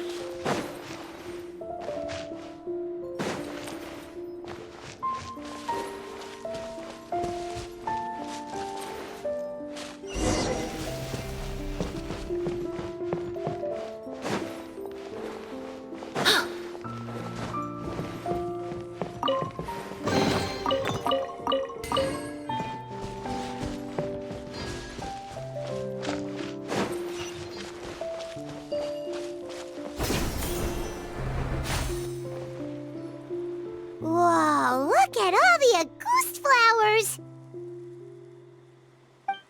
There are so many of them. I can't believe a single person did all this. Must have taken a lot of time. I fear that statement is truer than you know, Paimon. Using a delusion comes at a cost. Not just time, but the time you have left to live. But why would Kiria need this many Auguste flowers? He only needed a few bottles of Auguste to carry out his plan, right? Perhaps hatred wasn't the only emotion fueling his obsession with Auguste. Not long ago, he told me he didn't want all the flowers transported to Sumeru to wither away in a foreign land. But Kiria betrayed Snezhnaya, abandoned Fontaine, and lived his entire life in Sumeru under the guise of someone else. For someone with nowhere to call home, perhaps dying among a bed of Auguste flowers just like his sister is the best homecoming he could ask for.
Here comes the catch.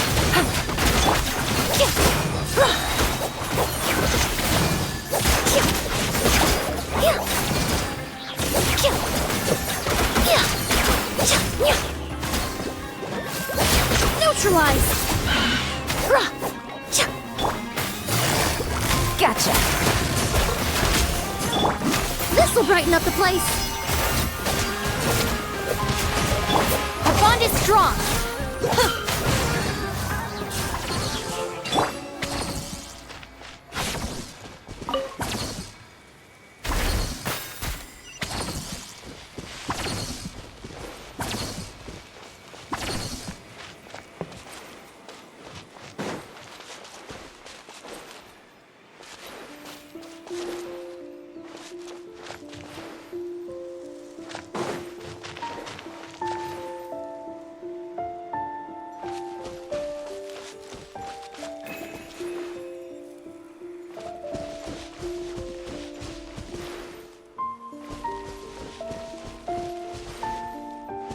A plant that destroys seeds. Huh, quite the ecological marvel. Let's head back to the place where the seeds first appeared.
Yeah.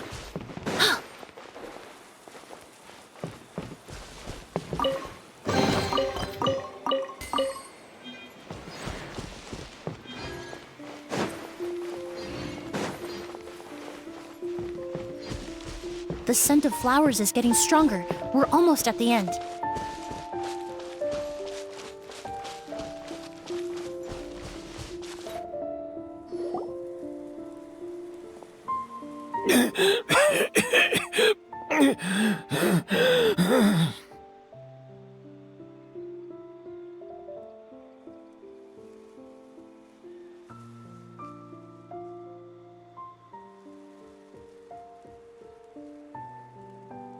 The scent of flowers is getting stronger. We're almost at the end.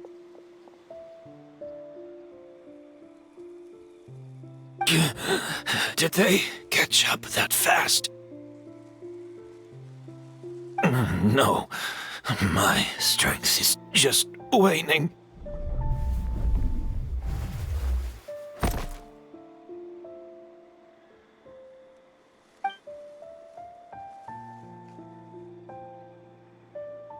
But it doesn't matter. This is far enough.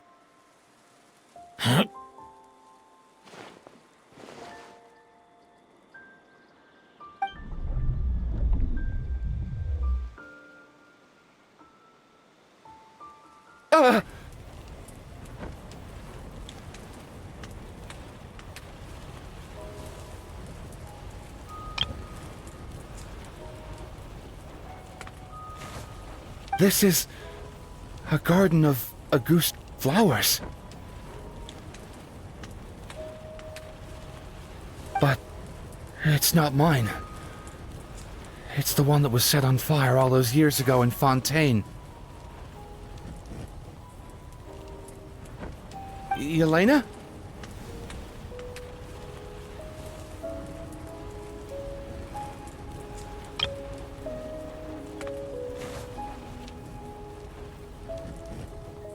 Yelena!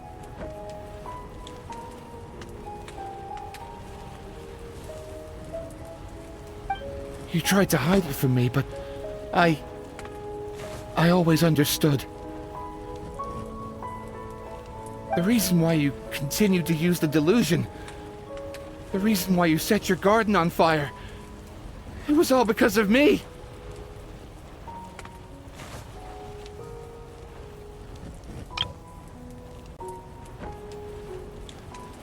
I shouldn't have listened to you that day.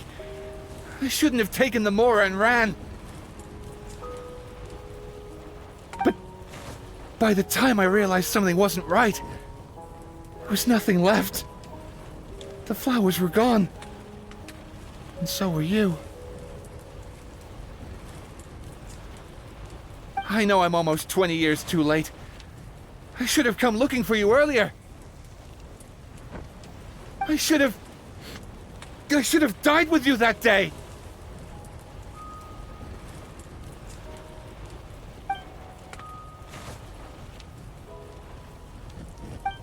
Yelena?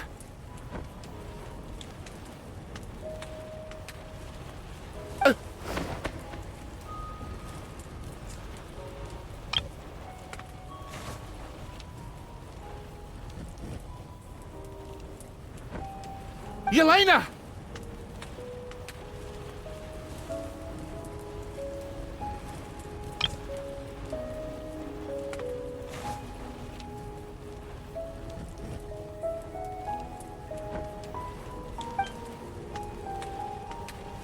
No!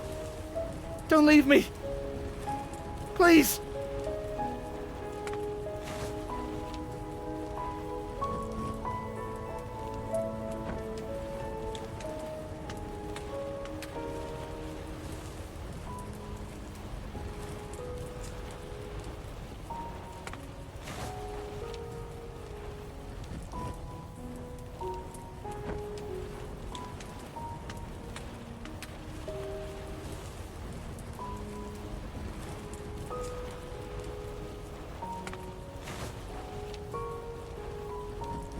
Yelena!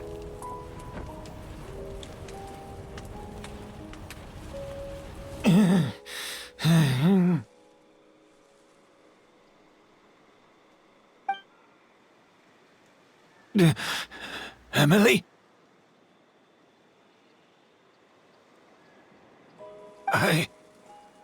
I'm alive. No, that's not possible. I saw her. Elena, we were together. That was an illusion, likely brought about by the residual toxin in your body coupled with the pollen in the air, neither of which are fatal. No. The amount of Auguste I drank, it should have been enough.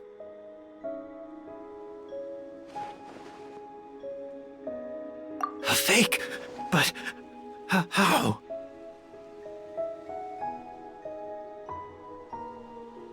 We started making the preparations last night with one goal in mind. To create a perfect accord.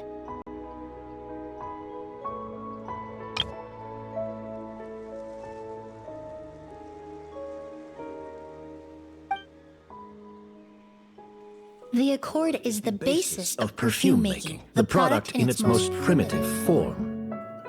Ambergris mixed with cedar wood, rounded out with a base note of agar wood. This is the scent of leather? Exactly. We're unable to extract essential oils from leather, but by combining other raw materials, we can recreate its essence. That is the purpose of an accord. Does that mean you can recreate any scent in the whole world? I'm afraid not. Certain fragrances in this world are simply one of a kind. That quality is what draws people in and fuels their obsessions. If I wear Auguste to the ball, I'll also be one of a kind. Our competitor already got their hands on it. It doesn't matter how much it costs. I have to buy something better. This fragrance will be one of a kind, no more.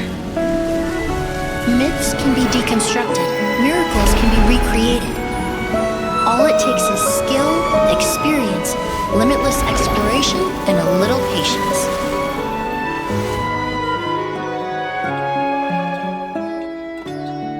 The only thing left is determining where the real Auguste is hidden. Pretending to be attacked means he's not free to move around. Auguste must be hidden within reach. Paimon took a peek through the window earlier and his house was packed with flowers. The curator commissioned a flower pot from Kasharuar, capable of retaining heat and moisture. Perfumes are as beautiful as flowers, and equally as delicate. When stored, you must take care to control the temperature and keep them away from direct sunlight. Did you get all that, Emilie? I got it.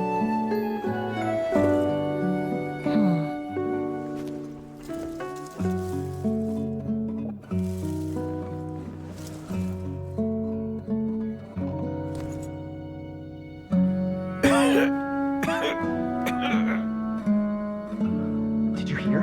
Someone was attacked again last night. So, Sylvain is dead. Is that right? Yes, Master. So, you switched the bottles of Auguste, and then lied to me about Sylvain's death.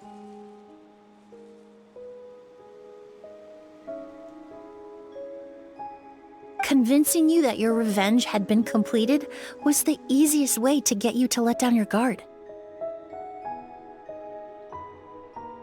Impossible.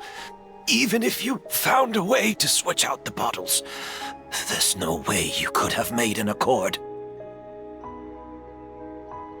If Auguste was so easy to replicate, Yelena wouldn't have. It was a combination of rainbow roses, glaze lilies, and Cecilias. Those ingredients would have conflicted with each other if you tried to combine them in the past. But recently, we found a way for them to work together. Rainbow roses, glaze lilies, And Cecilia's?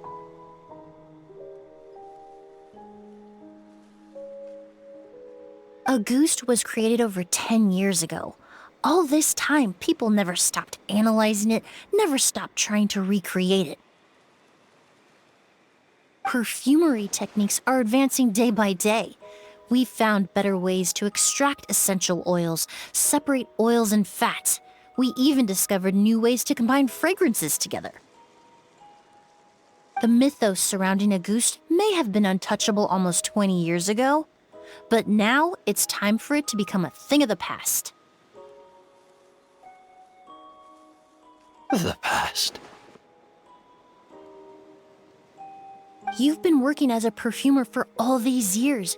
You should have always known that it is possible to make an accord, even if only in theory. But the meaning you assigned to Auguste became so inflated, you allowed yourself to get lost in it, just like the perfume mania that captivated the public all those years ago.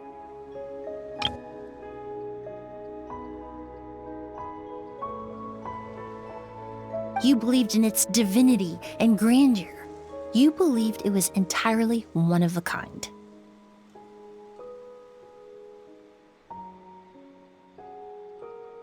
Your obsession with Auguste is also what allowed us to predict how you intended your plan to end, and to make preparations in advance. We just didn't expect it to happen so fast.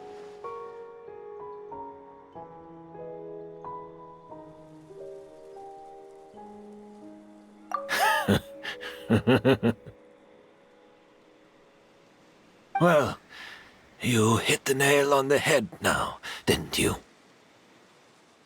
So, Sylvain isn't dead. Since you've been preparing your accord since last night, I assume you've also figured out my method, then. That means the news of Sylvain's death. The crowd gathered outside the hotel this morning. It was all an act you put on with the sheriff?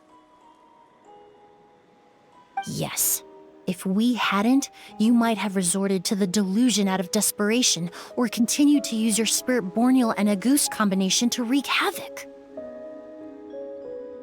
Who knows? Maybe I would have just offed myself then and there. I know if you had things your way, you would carry the truth of Edgar's demise and the secrets of this garden to the grave, but I'm sorry, Master. I don't want to see any more death. Sylvain only inhaled a small amount of poison. He's being detained as we speak. All the crimes he concealed back then will be exposed in a court of law for everyone to see, and all his secrets will be revealed. The same goes for you as well. Is that so? Well, I suppose I'll be spending the rest of my days in a prison cell then. Whoa, he accepted that kind of fast. I don't feel the need to justify my actions, nor do I intend to repent for them. I did what I set out to do. I may have lost in the end, but it was my choice every step of the way. And if I could do it all over again... But there's no going back, is there? Careful, everyone. This environment is dangerous. I'll lead the way. Stick close and hurry up. We can't let Edgar die. Looks like I'm almost out of time. Although, I do have one final question, Emilie. Of course, Master.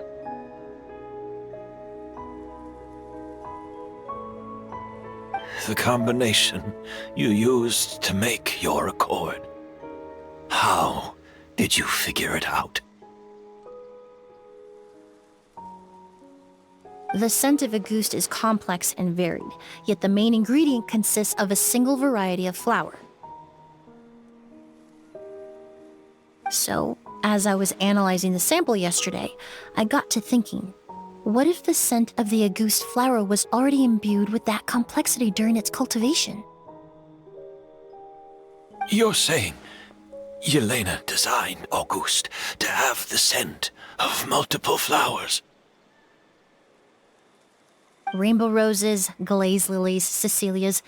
The perfumers of the past knew that if you combine their essential oils directly, they would just cancel each other out. It was a conundrum they could never solve. But if you cultivate a new flower species that intrinsically carries the unique features of those three scents, you can bypass that issue entirely. It goes without saying that for that time, this idea was a stroke of genius. Rainbow roses, glaze lilies, and cecilias. Those really do seem like flowers you would choose. Yelena.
Did you know? Miss Emilie's releasing a new perfume! Right, I heard about that. I think it's called Yelena.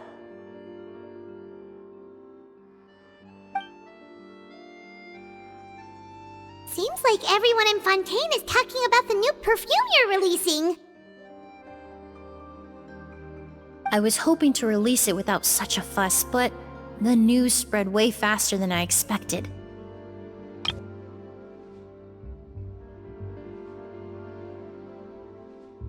I just hope it won't become the source of some new myth, especially after all the work we did to demystify Auguste.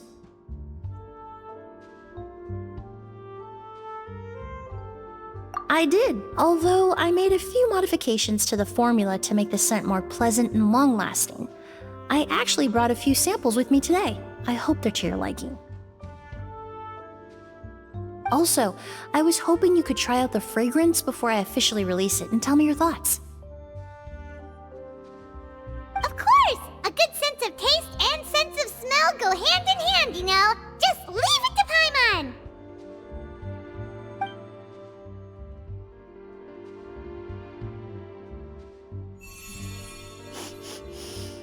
Oh, it smells great!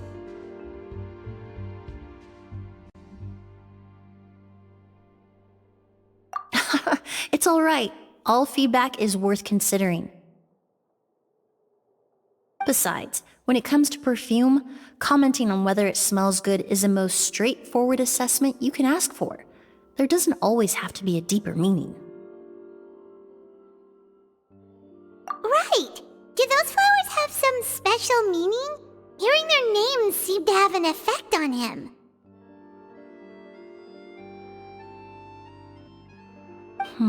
If I had to guess, I'd say it probably has something to do with the language of flowers. The language of flowers? Oh, we've heard of that before! Paimon remembers hearing something like, the Cecilia represents the true feelings of the prodigal son?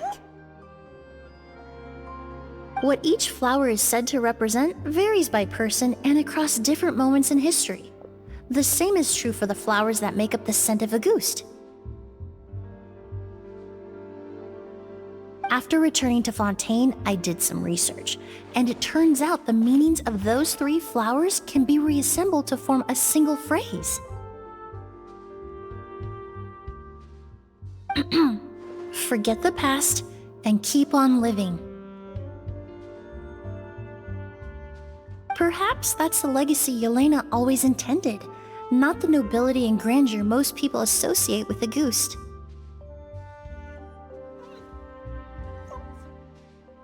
You think Kyria knew about that? I paid him a visit before his trial and explained what I found, but he didn't seem to care. Who knows? Maybe she didn't mean anything by it at all. That was his response. Yelena is gone. We'll never know what she was thinking. We can look for meaning all we want, but it'll never be anything but conjecture.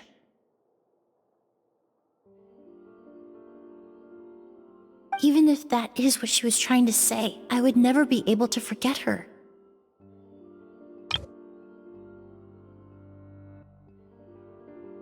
Avenging her death? That was the meaning I chose for my life. Kyria cultivated his revenge like a flower. He was committed to making it bloom, even if in the end, it didn't bear the fruit he was hoping for. In any case, he did want me to pass along his thanks. Thank you for saving my life, for giving me the chance to learn that Auguste could have carried a very different meaning. Love and hatred are a privilege of the living. When someone dies, their thoughts, feelings, and intentions die with them. In that sense, what Auguste truly represents in the language of flowers will forever remain a mystery.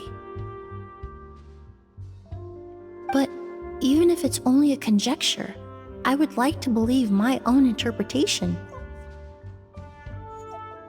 The meaning we give to flowers, the symbolism we assign to our perfumes, they're constantly twisted and exploited in our imperfect world.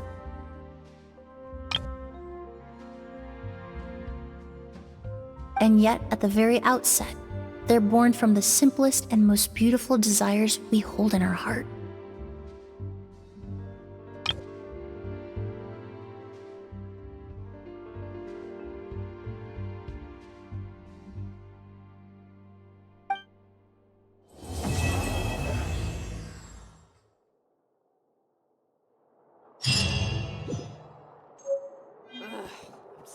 Art is the key ingredient in fine